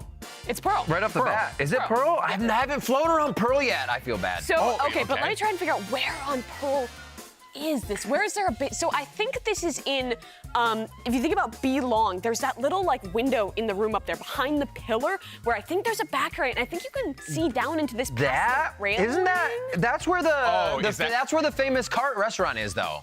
The car, like the trolley that's turned into? Yeah. No, I'm talking like top Belong, like in the little room with the pillar, you know? Interesting. Well, honestly, the room with the let's pillar. see. Oh, Pike Shop area. Let's get the reveal. Where is it at? I don't know. And it is in obviously Pearl, but it's in mid. Wow. Interesting. It's B connector there. Or no, it's Spawn. Okay. Yeah. I thought it was gonna come out to long B connector. I've never looked that's there Spawn. I thought that was mid for some reason. That's Spawn. We're doing great. I'm dumb. Moving on. Let's go to the next location. I've never looked at these maps outside of just like looking at them as a human being. Oh, what am I yeah. saying? That was a good one. I am awful. Okay. So this. I think I know again. I think this is Lotus. Yeah, I think you're right. You can see mostly because of the Lotus petals. Mostly because of the Lotus petals. I have no idea where this is though, but now I want to steal all those little stuffed animals. This like whole segment was made by like our cinematic observer, and he just like knows every little weird nook and cranny with the little bears to see. Yeah. And you don't see these when you play. It's a little. Okay, so we've settled that it's Lotus. We do know. We just don't happen to know where it is. Yes. Okay, let's go ahead and see the reveal. Where are we right now? It's somewhere at B. But there's nothing at B, is there? What? Through the little What? Oh, it's a door at A? That's Oh ridiculous. my gosh. Oh, that's a thing. That's cool. Amazing. I would have never have thought about that. I'm tripping. Okay, let's go to our third. Wow. It really shows you got to take the time to smell the roses. Look at the. It really does. I can barely see this on our monitors. Wait, So I got This looks like my emotions. Here's the back wall. No, it's even worse on the back. Oh God, I can't see. Age is creeping up. That looks very. Wait. What? That looks like a Haven. wait a minute. That looks like a Haven wall with a Haven 2x4 going up the wall. Oh, is it B side on Haven through the little? No, it's like it's industrial down there. It's like a nuclear like. No, but I do think that's radionite Haven thing. though. You That think is so? that has to be Haven. Is this a lobby under that little tarp? Are you hiding, little? All right, let's see. I think Let's it's see. in the box a lobby. All right, in the box, a lobby. I think so. All right, reveal. Zoom Let's see. ding dong here. Oh, it's the board on a scent. It's a scent. There's a little Oh body in no! there. Wow, I am bro. a terrible architect. Oh, I'm pushing the stage again. Oh my word. Dude, I'm tripping. All right, again. That's crazy that there's a bear in there. Let's go for the Night Prep is now going to be flying through custom maps. I guess so. Okay. Oh, this is easy. This is I bind. know where that is. Yeah, This is bind this B is site bind. in the little That's- cubby where Yes. like Wait, cubby? yeah, where the chamber TPs used to always get set up when you had the two Fair of them, enough. I like thought the it little was corner. spawn. I thought it was just. Everything is called Yeah, cubby. I know in it. this That's game. exactly It's the crazy. I'm location. such a fraud. Oh, I know it. Yeah. We called that urinal when we were starting the game. Really? Yeah. Was there any other? Because you played like the early playtests and Right. stuff. Were there any other like crazy callouts? No, I don't think so. Oh, okay. But everybody knew what you were saying when you called that. Because No, it when you wouldn't be said anything urinal. else on site. Oh, yeah, they're tucked in Well, there let's see. hiding. Is it urinal? Let's go Oh. ahead. No, it's not. Well, it's above it. Is it a urinal? How is this? No. Is it a porta potty? Yeah, it's it's the above it. corner. Right. It's kind of more Okay. like How, Spanish. can you explain to me how that's urinal? Like break Yeah. this down for us. Hey, can you explain how many things are named? Well, in- honestly, in Mimi, when I look games? at that, I gotta take a whiz. So I guess that's what it is. You're hiding from everybody else while you're in there. I don't know if that's okay. Sure, I'll take it. That's correct. Yeah, more. absolutely. I agree. Let's see it. Show it. Oh, this is split. Is it? Yeah. I thought it was fracture. Fracture. No, this is split. I also want to say split too. It's more, yeah. This bustling metropolis. I see purple, I say split. That's what I'm going Oh, for. I see the little blue thing. They don't have little blue I see thing on fracture. RGB. Is this I like think the back of the store, a part of the store? I think this is like the store where like the trophy was when they Where they like the switch it up and pre-shot from spawn? that one event where it was like and it was a trophy in real life and that was a trophy in the game and it was crazy. Yeah. I sound like a crazy But the shoe person. shop is do. the one in the attacker spawn, isn't it? I'm pretty sure. It's in Well, let's see what it attacker's is. spawn. Yeah. Let's see what it is. Oh no, Of there's course, no shop in it. Is there? Little- I think it's little the bothered by the like shoe shoe or a collection. Z on it, doesn't it? If this is fracture, I'm gonna freak out. Okay, good, it is. Okay. Yeah, it's got a shoe on it. You're there right. you go, attacker There spawn. it is. All right. But I take a big problem with this particular retail establishment, though. You mean to tell me you're only selling one pair of high tops with a long tongue on the front? That's Can just we see disgusting. the shoes again? I don't know. That's just, I mean, That's come a on. jet fit. You That's got a jet store. add some variety. Maybe neon kicks. Maybe, I wish I could say who won the game, but I think we all lost. I think Yeti we all won. just got a little Lord, bit dumber, and that's the best part about it. All right, guys. Well, look, over on our YouTube channel, you should definitely check out our new interview series, Common Ground, as a matter of fact. And here's a clip, actually, from it, from our first episode featuring Esports Doug. And what are you doing? Oh, wait a minute. Hold on a second. Don't throw. Dude, GB, callbacks are the key to comedy. Throw the paper airplane, then the paper start the airplane? video. Start it. It worked. Idioma. Entonces, ustedes dos nacieron en Argentina. Sí. Aprendieron español. Sí. Y ahora los dos también saben portugués. Sí. ¿Cuándo aprendieron? Cuando primero conocí a la mujer de mi vida, que estoy casado. Brasilera. En ese momento empezamos a hablar. Me gustó. ¿Pero hace cuántos años? ¿Qué año fue? Casi 5 años atrás. Ok. Y se dio el momento que un equipo brasilero me llamó. Entonces, cuando estaba aprendiendo brasilero en ese otro juego, empecé a aprender la cultura brasilera. Y fue muy loco, fue todo muy, muy rápido. Porque yo estaba aprendiendo un idioma nuevo, viviendo en los Estados Unidos, porque estaba viviendo acá. ¿Estás acá? Estaba acá. ¿En Georgia? En Georgia. Aprendiendo portugués. Y no entendía nada, fue una locura. Fue una locura. Y que hay tanta gente en Georgia que también habla portugués, mucha gente, ¿verdad? sí, desesperadísimo. Me acuerdo que iba para aliviar un poco que hablaba todo el tiempo portugués, iba a un Subway, a una comida esa que hay, que generalmente son personas de México. Me ponía a hablar con los muchachos de México. Me decían, ¿cómo estás? Solo para hablar más español. Para hablar español. Porque me estaba perdiendo, me explotaba la cabeza, realmente. Y a mí me pasó cuando, también en los viajes, cuando vos hablas portugués y quieres hablar inglés, o yo estaba aprendiendo portugués y vos estás hablando inglés, es como que se tenían los dos idiomas y te sale uno y respondes en portugués. Yo respondía en portugués cuando tenía que hablar en inglés, porque estaba aprendiendo todavía. Después cuando una vez que ya lo naturalicé, se me hizo mucho más fácil, pero Claro. un idioma nuevo es difícil de aprender. Pues hablemos también de inglés. ¿Cuándo aprendieron en inglés? Yo estudié mucho tiempo. Estudié 7 años. ¿En la escuela? En Argentina, no. Estudié privado. ¿Por qué hiciste? Fue más una decisión de mi padre. Me dijo, no me importa lo que hagas de tu vida, aprende inglés. Sí. Y que te abre las puertas. Claro, me dijo, te abre. Tienes razón. Y tienes totalmente razón. Ahora lo entiendo, obviamente. Sí. En el momento dije, no quiero. Qué pereza, ¿para qué? No quiero, Dios mío.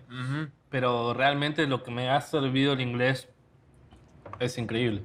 Estoy acá gracias al inglés.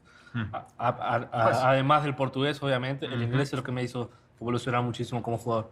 ¿Eso cómo los cambiaron? Porque dime de la cultura, dime todo eso. ¿Cómo hablando portugués y Picante. Dime. Yo siempre digo la misma cosa. Para mí, Brasil me dio todo lo que yo soñaba. Lo que soñé. Todo lo que soñé, todo lo que soñaba. Me lo dio todo. Me dio trabajo, me dio mi mujer, me dio un lugar donde siento que pertenezco. Y creo que va más allá del idioma. Es más por un sentimiento que me abrazaron. Como al mismo tiempo que soy argentino, me dijeron, no importa, te aceptamos, y me abrazaron. Porque hacer un contexto. Brasil y Argentina.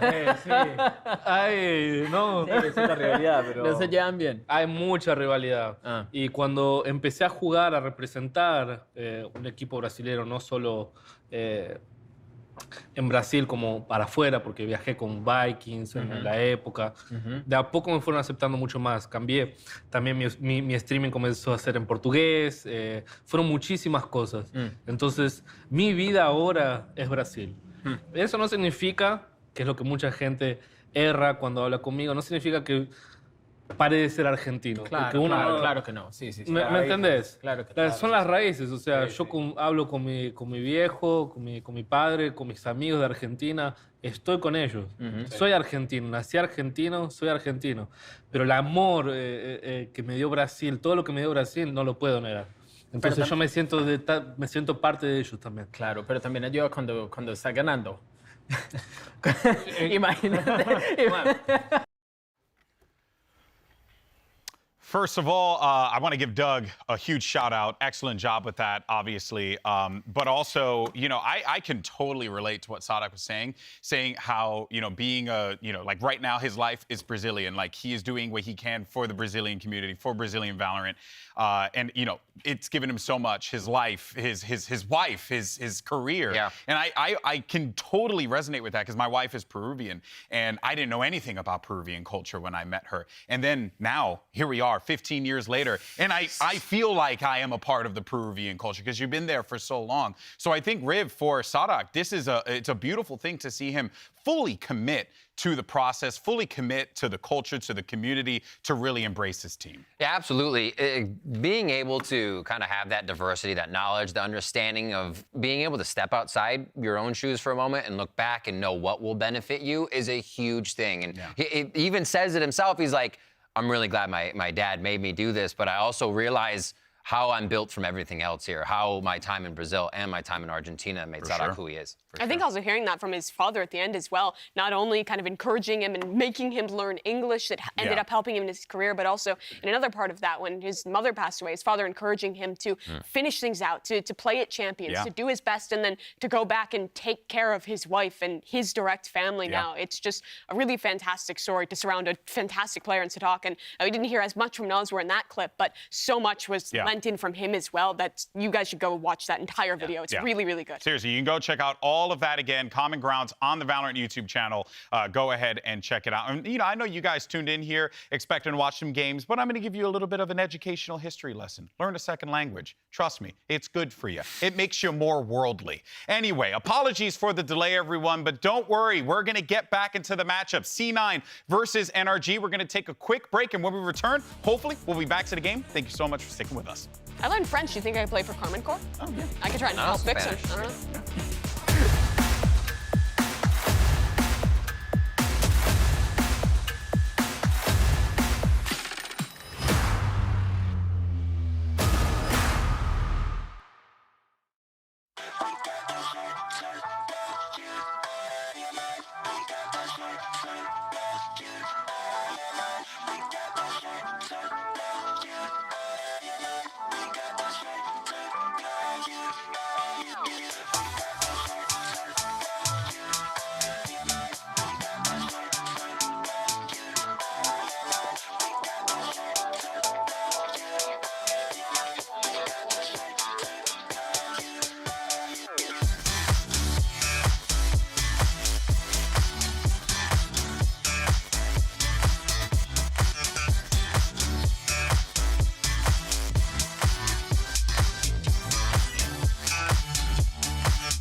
everyone, and welcome back to VCT Americas. Of course, Golden Boy here alongside with Mimi as well as Rivington. And don't worry, we're getting into the game very, very quickly. But we want to get you guys up to speed on what had happened. If you're just joining us, you're tuning in for the first time, let's go ahead and get you up to speed here. Because what we saw in that Haven game was great ideas from C9 early on, great adaptation from NRG. This has really been a fun game to watch, Mimi. Yeah, that's exactly it. It started off on the pistol round for C9, them showing us one of these really cool flood retakes that worked out super well. It was clear prep against NRG's C hits, and they also had some other cool moments. They were like half by eco retake out of window on the A site. Those were great moments, but thus far it has been NRG dominating the conversation. Finesse's calling has been really, really good, adapting to those retakes, changing up the way that they're executing into these sites, and also containing the aggression really well. They have been. It's kind of figuring out where this operator is now going for Leaf that they just found coming out onto the map. We did hear Sideshow talking about how C9 is kind of really favoring these 5v4 conversions and how they can play into them. If they can get an early pick, let the map kind of waffle out, they just figure out how to take down NRG a little bit further in. So I think we saw NRG there towards the end, letting C9 set up, but NRG is moving as a 5 death ball here. They're not really allowing the map to be, or I'm sorry, they are allowing the map to be figured out by Cloud9. So if NRG keeps moving like this, they have to retake space together. So I think it could get tough for them. I think they figured out that Leaf operator for now, though. Yeah, they have. And for NRG as well, I think something that they've been really great at is just kind of slotting the new players into the, not really that new anymore, but into Haven. Because like the casters were also bringing up, this used to be like the best map, one of the absolute strongest maps for that Optic Core, for Finesse as a caller.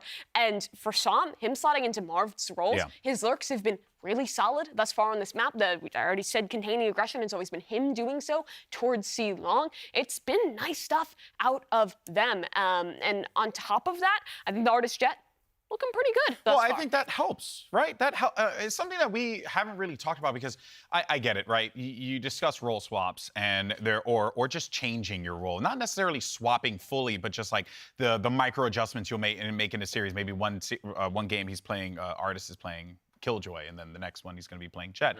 But I think it's interesting, Riv, that is the flexibility that you can get from a player like Artist, a guy who can do those things and do it pretty damn well, which has been a big advantage for NRG. It has. You see him being able to bring out the Raze, the Jet, and recognizing how far or how little he has to play kind of this jack-in-the-box, as I call it, Jet style of play. Or how long are you staying in the smoke? Are you waiting for the util to come over, or are you pressuring the back of the site? We already saw an adaptation from NRG in that situation where noticing Cloud9 would flood rush sites, they played back, and they did not give as much to Cloud9 in that sense. The executes have been so well put together So as good. well. Oh, God, they're so going good. back to the standard stuff with the Breach Sova composition, but the way that they're kind of using their utility on those XX is great. I think back to that one round where Finesse throws an early flash to kind of pull out the counter utility and then just waits like 2 seconds and then sends in the full volley for the site exec. This team is so well structured around the calls that are made for NRG. I really love how they're storing their util and using it when they absolutely need to, and as you had mentioned, they stack it, they find creative ways, and even that last round as well, when I believe it was the eco for C9 and they pushed down C Long and they just got absolutely blended, just destroyed, right? But cool strat though. Yeah, but most people would be like, cool, we just destroyed them here, let's run on the other side. No, they waited. They waited on the guns because they just didn't want to give their opponents those micro things that make NRG so good. We talked a lot about the IGLs and like the experience gap between them, and I think that's one of the ways that we'll see it with Finesse. He's so good at just like hitting the pause button, slowing things down in that mid round. Yeah, but what about Rooney? Let's dive into that. Let's talk about Rooney here, Riv, because maybe we are seeing a little bit of an experience diff happening here, or it could very well just be that FNS is having one hell of a game. Yeah, we know C9 across their games to be a very good defending team, so why are they getting so roughed up here? Just seeing kind of comparisons along the board. Rooney actually for an IGL has been fragging quite well, honestly. Been doing quite well. You see the top 5 rank here. But looking at this, I feel like they're getting diffed across the map. Right? If the mid-round calls that Rooney was able to call before, I think because of the delay C9 would put into their rounds, they're not getting. NRG's already behind enemy lines, and I think in that chaotic call, maybe Rooney's finding a place to where he fits and needing more voice from the rest of the team. Defensive side Haven is very, very hard to call for an IGL, especially for a less experienced one. It is very, very difficult. The things I do look towards for maybe some improvement in these last 2 rounds of the half is that kind of core of this team that we've talked about with Zeppa and Leaf and being proactive. When I was talking about their defense versus 100 Thieves, something they did really well was having those players proactively getting information and feeding Rooney the information, helping him out in making those calls to have the right read. The thing is that compared to 100 Thieves, NRG does a much better job of denying information, of making you think and not really giving away the game too early on that attack-sided mid-round, which makes it pretty difficult. And he's been chilling. That's a bold strategy right there. Some say that's how you bring great balance to the force. I heard that he actually dropped his keyboard right after this, and after that, that's why the tech pause is still continuing. A darn shame. Oh, well, you hate to see it. Also, Mimi spreading fake news. Yeah, I'm intentionally spreading misinformation. All right, guys, let's go ahead and give you a quick update. All right, so the game lobby is being remade, which we told you guys before. It's going to take some time. We thank you so much for bearing with us here. There are a lot of great people behind the scenes. I don't know why I did this. I did this instinctively. Hackerman did it. So Great it's the Hacker lobby. Man. Is that but how most of our technology audience works? is like 18 years old, so they don't know what Hacker Man is. Is that just like a TV trope? Is Hackerman like a specific thing? It was like a little gimmick years ago. You know what I mean? And then there was obviously Not that long ago. Yeah, it felt like it was years ago. A few years ago. How long is a few years for you, Riv? 20? That was a few years. That was 3 years ago. Yeah, I guess so. But you know what, guys? Look, folks, it takes time, plain and simple. All right, but let's go ahead, check out another clip from our interview series, Common Ground. Here's Doug with Sadak and Nowser once again on what Valorant means to them. Check it out. All right, let's talk about Valorant for a little bit. Yes. Gecko, newest agent, has a really cool story, right? Both of his parents are Mexican. He's first generation American. How cool is it, given that you guys are not American, how cool is it to see that in a game that you guys spend so much time playing and so much time invested in? Creo que el mejor ejemplo es que estamos acá por una empresa de los Estados Unidos. Sí, ¿no? Sí, representa un poco eso, ¿no? Creo que Valorant nos dio un montón de oportunidades. Un montón. O sea... Y honestamente, para mí también fue lo mismo. Porque sin Valorant, yo no tengo las oportunidades que tengo. Yo no, I'm not casting, right? Yeah. Porque antes de Valorant no tenía esto. Y también con Gecko, queda mucho de lo mismo. Sí. Y también, honestamente, when I heard the Gecko came out, I thought, wait, my parents aren't Mexican, but that's me. Yeah. Right? Like, my parents are both from a different place. I was first generation that was born in the United States, and trying to figure out, like, how do I hang on to my Colombian culture while assimilating in New York, of all places, right? Sí. Queda mucho de lo mismo. Y aprendiendo inglés en la escuela. Y creo que eso es un poco de lo que está pasando acá, porque traemos nuestras culturas de Argentina, de Brasil, de Chile, los chicos. Sí, traemos todo para acá. Y ya nos estamos adaptando al estilo de Cali, de Cali style, bro. Sí, bro. Yo, bro, what's up, bro? It's just cool that that in Gecko and us, honestly, that's the common ground that we have. Like, we're bringing all of these cultures, and it's coming together because of a game. Yes. Right? Like, what a wild. Yeah. It's really wild. Very, very cool.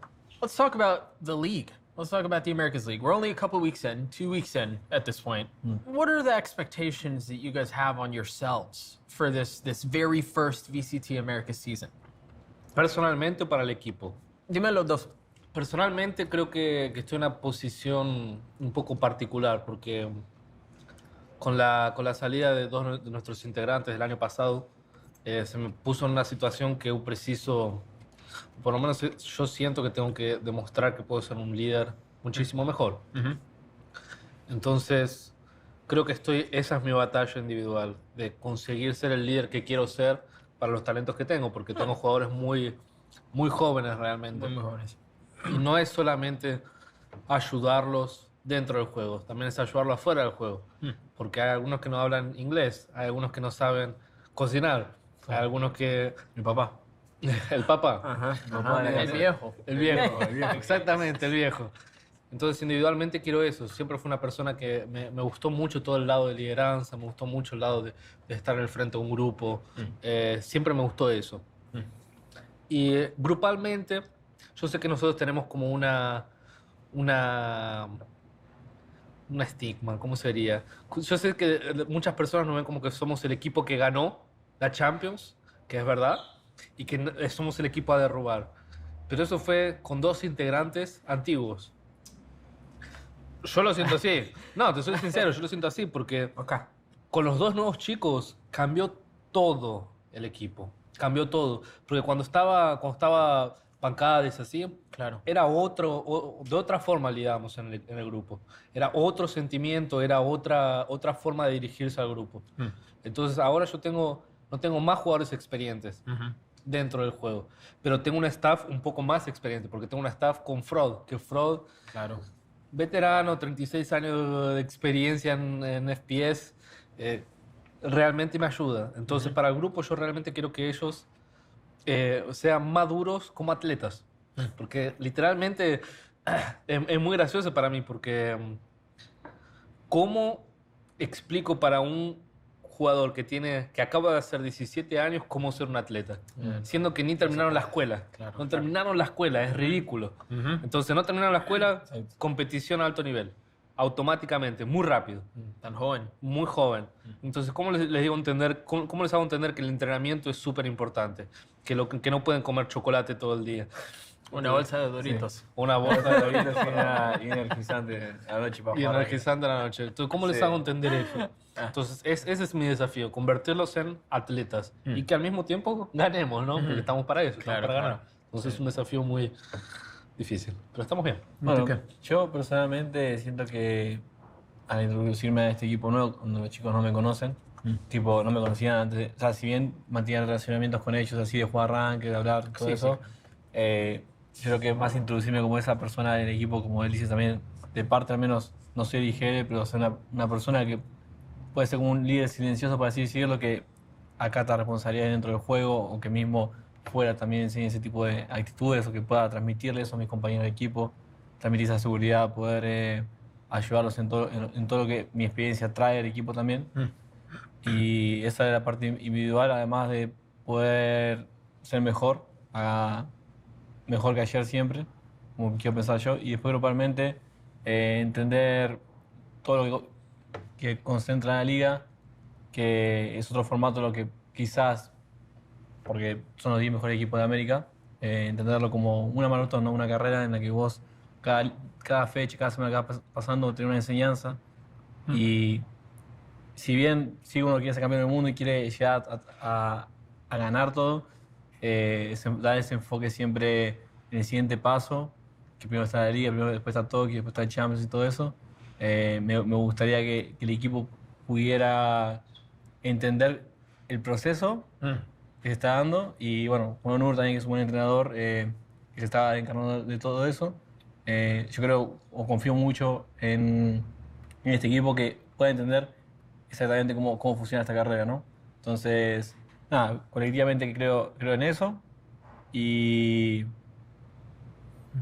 eso. Eso porque quería decir algo más.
Welcome back, everybody. Yes, hopefully heading back into the map anytime now, Josh. Anytime now. 7-3 is the scoreline. Map 1 between Cloud9 and NRG. It's NRG who are currently leading, of course. Server crashing, had to remake it. Takes a bit of time, but finally, we're going to be getting back into this one. 2 rounds left in this first half as well. And we'll see. Can Cloud9 make it a bit more respectable? Yeah, we'll finish here. 2 more rounds would certainly make it so at 7-5. Yeah, I mean, Cloud9 winning the pistol means that they have just been getting dominated in terms of these rifle rounds. Taking a look at what's going on here, you've got Artist with the aggressive operator. Nothing on the side of Leaf. We're back into the game. A pull, a recon dart, establishing some A-long control as Victor watches to see whether there's any kind of push in mid. Cloud9 seem very prepared for this to be a B hit. I don't know what they're quite reading into. There's no ults on the side of NRG that would indicate that. Maybe a bit of a gamble. But it's a pretty heavy Killjoy utility stack setup on A. Just looking to play A potentially with the breach ult, perhaps? Lombard as well, watching for any sort of contact plays that might as well happen. There was a jump spot then. You can see, look at Artis. He's pre-aiming the spot. He heard the sound cues. He knows as well that's what he's got to watch for. So the question here is, does Zeppa actually try to use this Rolling Thunder and help Zellsis get back into the site after the execute? A quick swap of the weaponry to allow Artis to entry a little more effectively. Flashed on. That's going to be used. Nana Swarms popped off as well just to try and delay this one. Nobody on the site to accept any sort of that aggression, but Cloud9 are certainly setting themselves up for a potential fast retake. Stun all the way through. Deploying Still drone. that Rolling Thunder available. Now the drone trying to make sure that they can clear the close angles. Everyone from NRG playing off-site. How do they want to try and play this one? Dash active close. There's a pull off of it. Artis, one player left to try and hold back the Swarm once more. Down into hell. It's a nice little double swing, and now the Rolling Thunder pushes them even further back. Catches, misses onto the two players on shore, but it's an aftershock anyway to try and push them back. Matters not. To labor to the spray down. Weak crashes. Will fall. Rifle picked up now as well. The time is running so damn low. Jump around the side. Up to Som with the shorty. Will he make short work of it? I mean, the double shorty players there. But Zeppa has to get through on the off saved. I mean, not that it really matters. Artis is sat on 9k credits anyway, and it's the final round. But I like it. NRG are so far ahead in terms of their thinking. They know exactly that that breach shot's coming through, and they tuck Artis into hell. It's a spot that's actually quite difficult to catch with a breach shot, and you certainly can't catch Artis and all the rest of the team. I think Cloud9 had a nice idea to isolate that jet and then push forwards, but NRG just looks so in control. The final round of this first half. Dart doesn't get broken. Artis in danger here. I mean, he's being lit up over and over and over again. Just pure disrespect. Holding down the angle. In the meantime, Victor just getting that spam breaks the wall and takes down Zellsis. That's unusual. Might have just been going for the common turret spot there as well, but well, the kill nevertheless. And like we said earlier, Cloud9 might have a great plan for their attack half, but if they don't get themselves a buffer here, it's going to be very difficult. 8-4 plus the pistol, maybe it's doable if Cloud9 have an insane idea of how they want to play the attack. Left scrambling ever so slightly, it's Rooney. Locking down, he's only got the Marshall in his hands, and it's not enough to land the shot. Still, Jake. Nice little swing timing there. So the trade was online, but with the Cosmic Divider split up the site, which direction do they want to go? It's a fake, but guess what? It's Leaf who's pushed all the way up, and he's got full information. A half clearance, not enough. Dash now active. Move to the side, doesn't disengage in time. It's Crashies. He gets the return kill, and he still want to run all the way through, but time might start to become a problem. 30 seconds left. Opportunities abound, and that's Zeppa striking at just the right moment. The hearts are pounding and so are the footsteps, but it has been slowed. Lost up the setup, down to just Crashies. He's isolated it into a one-on-one somehow, but still the time with 12 seconds remaining. He's got to find this player. Zeppa waits it out, still ever so slightly, but he wins it anyway. 3 kills for Crashies, the Red Bull clutch, and that's a 9-3 half. He'll be happy with that. NRG definitely will be. What a heartbreak for Zeppa to end the half. We'll take a look at this round again, but Zeppa had done so much there. The Red Bull clutch coming through from Crashies, who plays that beautifully, avoids the flash, punishes Jake, and then baits that swing out. Zeppa's timing would have been just as the spike went down. But Crashies read it. It just feels like NRG know what's happening at all times. They really do. And Crashies so consistent in those clutch as well. Listen, Leaf, he's been making his mark on the server earlier. We spoke with C9's Leaf as well. His take on the stylistic differences between North and South American teams. Take a look at this and take a listen as well as we give these teams their allotted halftime. The South American teams and the North American teams, I think they have different styles. I think it's always been like a thing in South America. They're more loose. They're more like pack oriented. Like, you know, if you can't beat them just running at you and like hitting you with side execs, then you don't deserve their respect at all. And it's always been like that in TAC FPS games, I feel like. And the North American teams, there's some of them like that, but there's also teams that are very like just fundamental, like play out rounds, like try to play them as like textbook as possible. And I think that the stylistic, like it really just depends also like just on what team you're playing, because you know some teams they won't be able to respect that South American just like fury just fighting you, and they'll get ran over. What Leaf was describing there as well, you know, that respect where you just get ran over by the raw firepower of the South American teams. We really did witness that as well with NRG's previous match when they played against MIBRD, were pushed to the limits. Yeah, I would completely agree there. I don't think NRG played necessarily a bad game. I don't think it was their best performance, but they weren't fumbling. Yeah. But there is some serious threats. I mean, and both of these teams know it. NRG now in that North American versus North American matchup looking absolutely comfortable. I mean, Cloud9 just got taken to pieces in that half. And it's the kind of situation where I think Finesse just has an incredible read on the game. And it's not just Finesse. All of the players are in their comfort zone here on Haven. And they've got a crazy read on what's going on. That is just, okay. I mean, listen, the crowd is wild in today. I'm going to be real. The signs have just been, some of these signs have been outlandish, but... Did you see the one, I think it was yesterday, about the Sentinels Brimmy? Yeah. Oof. No, yeah, that's stuck in my mind, don't get me wrong. The 9-3, as we're heading into the second half, and it is NRG looking, you know, a bit of a revamp as well for that previous matchup that we were describing. They've got to come into this one strong. 1 and 2 in the standings. I'd love to take an early map here against Cloud9. North American counterparts. Leaf has been dropped the Frenzy here. He has Frenzy and half armor. Turned into a raid boss. Artist wants to challenge. Wanted to punish, but he didn't feel comfortable taking that duel. Even with the stun, still has to back away.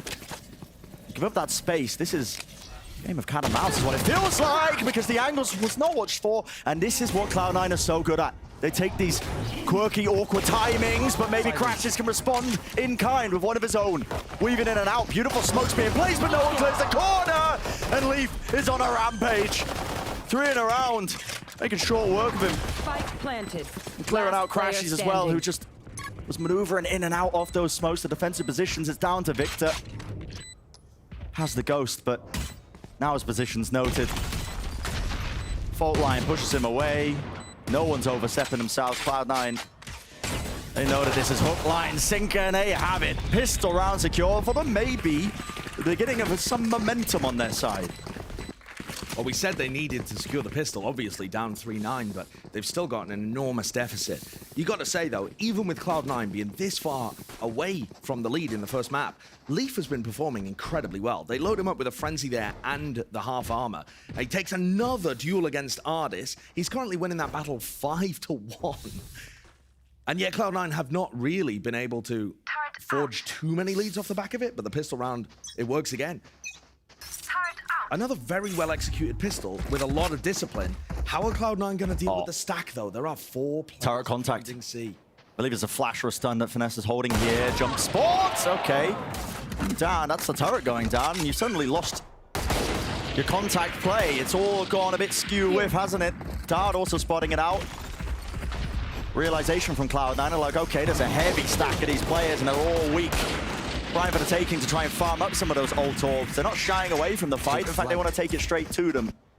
Looking to pivot away now, and Crashes is on the other side. Can Crashes really do anything here, though? Short is a decent position to try and get a right-click kill with the Classic, and just bunker yourself down. Be really difficult. Dig in. Completely avoiding that short as well. They're just too worried about the shorty. Shotgun in the hands of anybody there could be really dangerous. Now starting to clear short out. But still have to be concerned of this one because he is just lurking there. This round, though, pretty contingent on a kill happening just in that direction, but Crashes is shut down as he tries to take the correct timing. Meanwhile, Smoke cuts it up, so Son was able to work his way in, but Rooney's got the flank watched for. Really late lurk, just backstabbing them, and it's a healthy round. Only one player going down, so keeping all those guns going. Good start. A 4-round deficit for Cloud9, and this next one coming up is massive. This is where you really see the momentum shift. It's a bonus for Cloud9. They come into it with very good weaponry, too.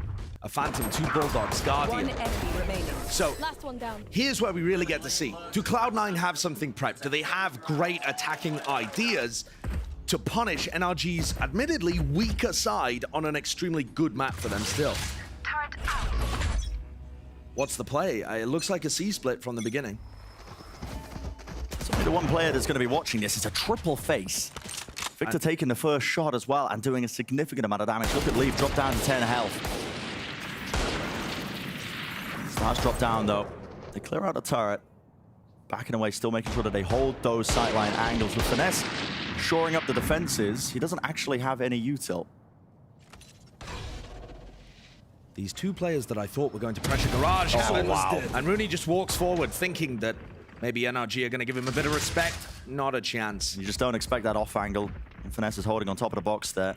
It's a brick wall. It really feels like that. And Leaf, their entry down to 10 HP. You know, very reasonable for him to be a bit timid in these spots. They're going to be going back into Ardis, who has Crashies to back him up.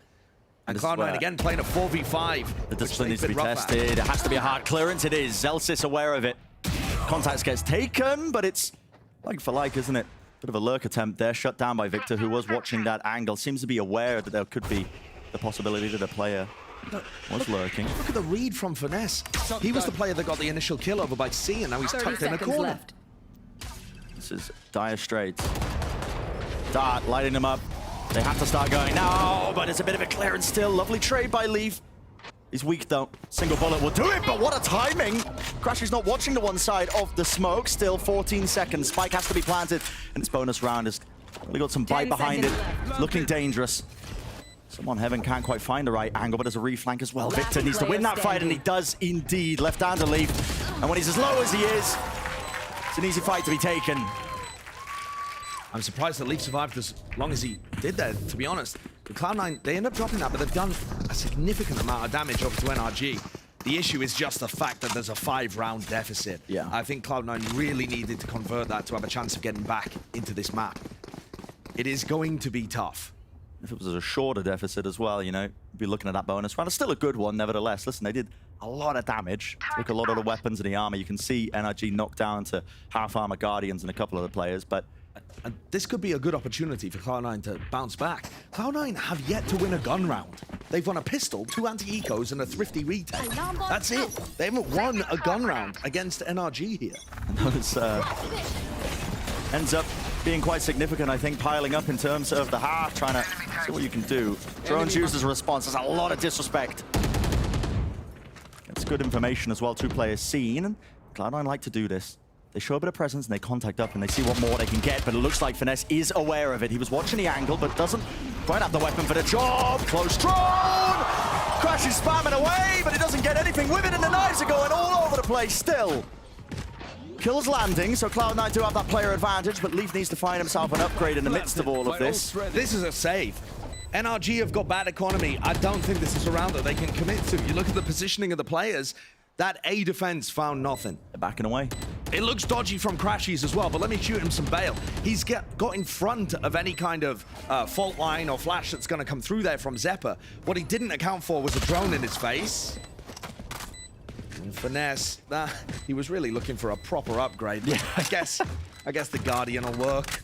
Guardian will do for now. But yeah, I was looking for that.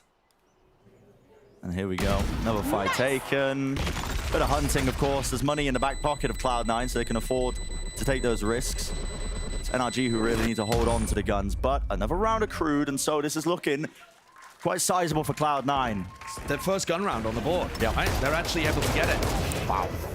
And partly off the fact that Crashies felt like he had to make an aggressive move there, and partly because their A short take is really solid. They forced a timeout from NRG after winning 1 gun round. I mean, we saw this from NRG quite a lot in the past, where they used to try to take their timeouts to immediately hold any momentum that their opponents were getting.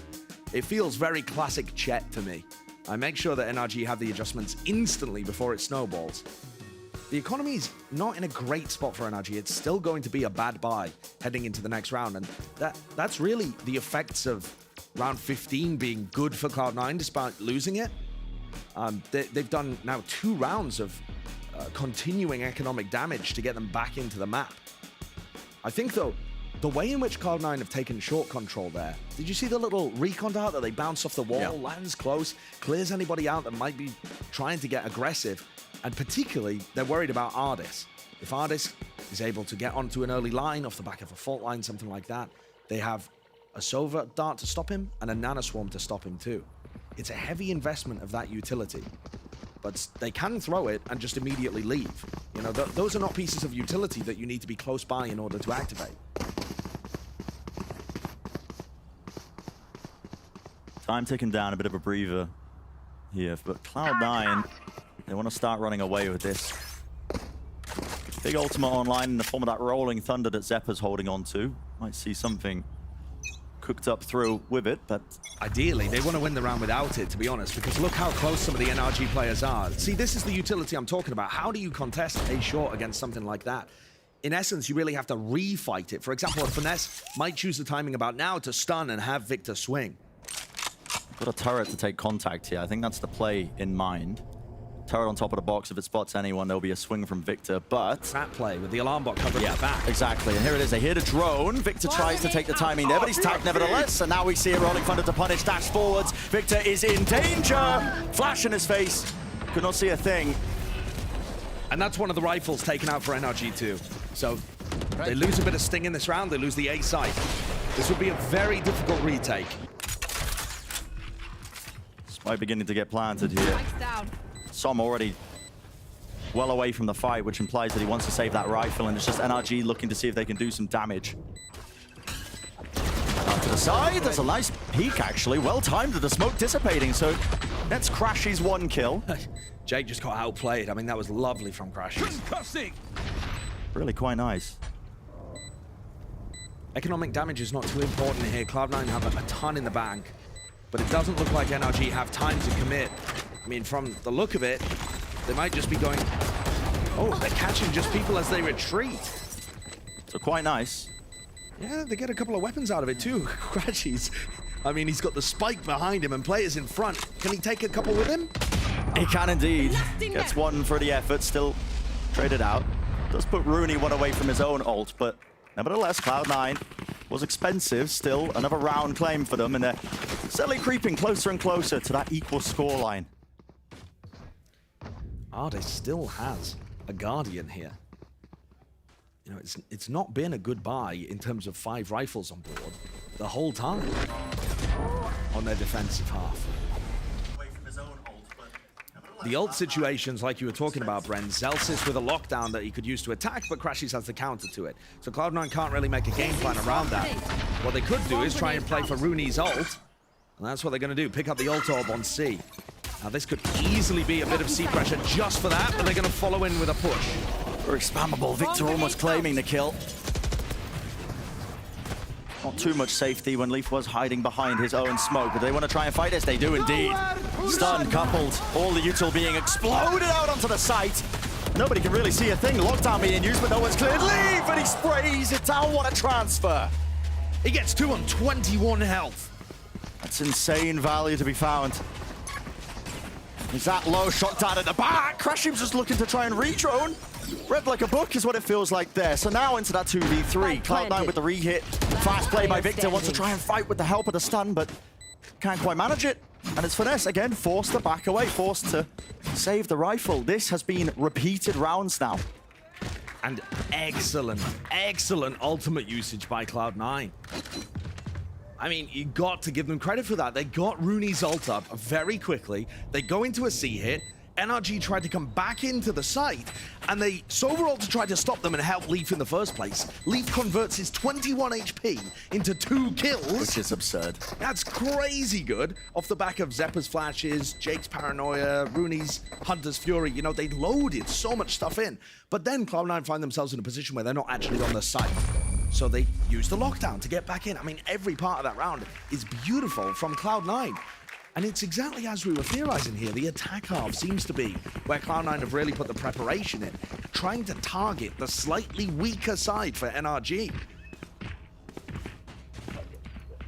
Ardis with an op. One of these players is again not going to have a good rifle, but Victor can afford light armor Bulldog. And I don't think that's going to worry him too much. Does Ardis Operator make the difference? Taking his sight line over towards A long. All that util that's been clearing him out towards short. Can't really opt into that angle. But he's ready now. This is going to be giving a lot of information as well. If he can post up here, gives Finesse quite a bit to work off of. Knowing that nobody's crossed. But there is a smoke in his face, actually. That was popped up in A lobby. It denies that information. It forces Artist to actually push deeper as well, looking for a bit more. And Cloud9 instead opting to take more of a quiet approach. They are lurking, contacting. I think Artist was able to get a crack through that smoke. So I'm fairly confident he's not worried about short here. The hit's coming through on B, though, and this is where they're playing with the Bulldog is in backside. Players are swarming their positions, though. Right to the back, dash to the side. It's Victor with the Bulldog. No kill to be found there. Artist still just getting all of that information, and a pivot is called right into it. Smoke in the face. Just to back away here, but Som is still going to be that anchoring player, and guess what? There's layers to it. Victor drops down that lockdown. There's not going to be anything to break this one. It's split up the site, and it makes it such a hard task for Cloud9 to chew through. The recon dart, the paranoia, they didn't find Som. Didn't clear him out. Did they even know he's here? Plan timing, 30 seconds left. Bit of patience with the play, and wow, rips it away. The hopes and dreams of Cloud9 of trying to get anything done in the round. Man of the hour for Som. Leaves Celsius in an unwinnable spot there. And you can see that as the tempo was increased, Cloud9 had a little bit of a gap there. The utility very much on the fly. I don't think that's a pre-planned, you know, garage to see execute that they were running. It was with the dregs of utility they had towards the end. But the recon dart landed on a wall that didn't catch Som, and then the paranoia flew past it. Wow. The paranoia was for back default, and Som just tucked in the corner, never worried about anything, biding his time, and that patience paid off. That's a round that NRG desperately needed, and it's going to prompt another timeout from Cloud9. The battle of the coaches in this game is incredible. It feels like there's a momentum shift fairly heavily whenever either of them get involved. This Haven't really talked about it as much. Yeah, it is the second one, but MC versus Chet as the coach battle really taking place, and seeing that preparation. They're both teams, you know, they like to get their counter-stratting in. They like to see any sort of footage on their opponents. But I mean, NRG actually haven't played this map in quite some time. Yeah. It's something that they haven't showcased any footage on in time, despite the fact that we know them to be very good at it. But at the same time, NRG are actually doing the same stuff they did last time we saw them. So yeah, they haven't played it in a while, but not much innovation. Not much has changed because not much needed to change. NRG were already incredible here. For Cloud9, this roster has never shown their haven. So they're really the team where NRG don't know the comp, NRG don't know the tendencies. And Cloud9 are attempting to punish them for that here. 2 rounds of stands for NRG trying to claim this first map, but it's Cloud9 clawing their way back and steadily does it. So far, this attack side has been pretty good for them getting into these post-plan situations. If they can manage it, they've been incredibly successful. Get out of my way! Potential. Another battle between the Jets here. Oh, this was posted up there, but now it looks like a re-swing. Leafs hopped across and he's caught this angle. Dash is going to be fading away though. And do they know? Side by side, shoulder to shoulder. Opposition. Here. Oh my goodness, look at this. Absolutely insane. Action happening elsewhere as well, but this battle, don't want to peel our eyes away from it. It was early pressure by Cloud9 that they applied towards Garage. They need to remove some of that util. And I think their idea is to try and go back into A, but it all comes down to this angle that gets watched for. Oh my! What a reaction! And personal, and yet beautiful shot by Artis. I mean, he is not posted on the right-hand side of that. But Leaf is way closer. Neither of the Jets really expecting the other to be there. This is a lurk play by Rooney to desperately make something happen. It's sacrificial. It's pulled players away, actually. It's pulled them towards B, and it's opened up the A site. TP into heaven. Artis needs to be aware of this one, actually. Looks like Jake actually TP'd into hell instead, just faking it out, and Victor gets caught with a re-lurk. Yeah, that's pretty huge, because now Rooney, in theory, could be going through B to challenge the A connector. Will it slow NRG down? They have the Cosmic Divide, Blade Storm, they can full-on commit to this. It's going to be a 4v4, but you see Som kind of worried about somebody that could be going the other way. And here it is. Cosmic Divide cutting its way across Dart for a Dart stun as well. Not too much of it being broken, yet Artist still wants to take the battle to them. And close in the corner. Good time movement, good swings, and well. Crossfire setups. Sublime from NRG, the way that they just entered into the site there. The trading is fabulous from NRG in that situation. 0 gaps in the play. Finesse drops down from heaven like Batman. Yeah. And there's that shot in short. Look at how good the 2K is from Som as well. Spray control to catch the player that's trying to trade him out. The swing isn't bad from Cloud9 through the Cosmic Divide. But Som still got it. On a heater. 20-8 in the map thus far. And now NRG find themselves one step away from taking this opening map. Artist has been opping A pretty much every round, now moves over to B. It's going to be fake. Like I said, this utility can be thrown from a long way away, and it's a bit of fake short control. Instead, Cloud9 moving towards Garage. They haven't posted somebody deep, but you can see NRG pinging it out. There could be somebody there. There was someone there last time. Artist doesn't hit the reaction shot just from the jump peak there. It was ever so slightly wide, but guess what? Oh, Victor. Making a mockery of it, isn't he? Just pushing down mid, not a care in the world, and he does claim that kill. Still Leaf, he responds in kind. One of his own, why not? Disrespect being shown, Flash, he connects Artist. He's stuck, dash to the cyber, Som's got his back, anchoring at the back, Rooney swinging, and Som still locks it down. The anchoring player, 4 forward, and claims the map for his team. Well closed out by NRG. Som looks insane in those kind of situations. I agree with that sign. Bit of a Som day for Som clutch. Yeah, I see you out there. Leaf performed fantastically. I mean, you got to give him credit. He was put in good places by Cloud9, and I think he delivered. But overall, Cloud9 just not quite able to answer on the defending side to stop NRG from getting out to such a hot beginning. There were so many moments here from these players. And actually, even the final round demonstrated that both teams understood the gaps in each other's play. Yeah. The push from Victor down mid is a lovely way of finding a hole in what Cloud9 were doing on their attack side. And then, like you said, Leaf immediately answering back. I thought that was a great opening map that showcased the battle of IGLs and the battle of the coaches. Yeah. We saw some big players from individuals too. I'm just excited to see how this develops. Absolutely. There was that lack of hesitation in the way the Cloud9 play. It makes for a very interesting series. And map number 2, I hope as well it's going to be living up to all that kind of hype, because we're heading into Pearl. It's going to be a battle between both of these teams that are quite comfortable. Stepping away for about a moment. GB and the analysts break it all down. Do not go anywhere.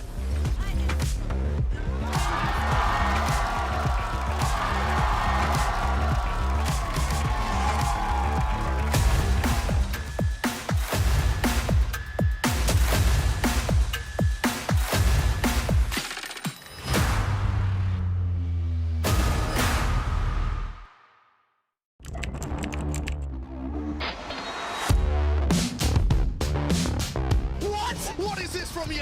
He is currently unstoppable. He is just a consistent demon. El Diablo. Hey guys, it's EA. Welcome to my course on optimal VALORANT training. I'm going to be demonstrating now some angle clearing. I'll slowly come around the corner as well, making sure no one's on these off angles.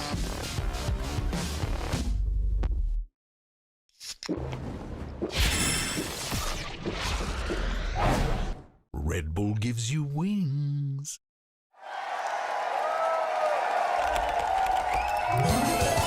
Red Bull gives you wings.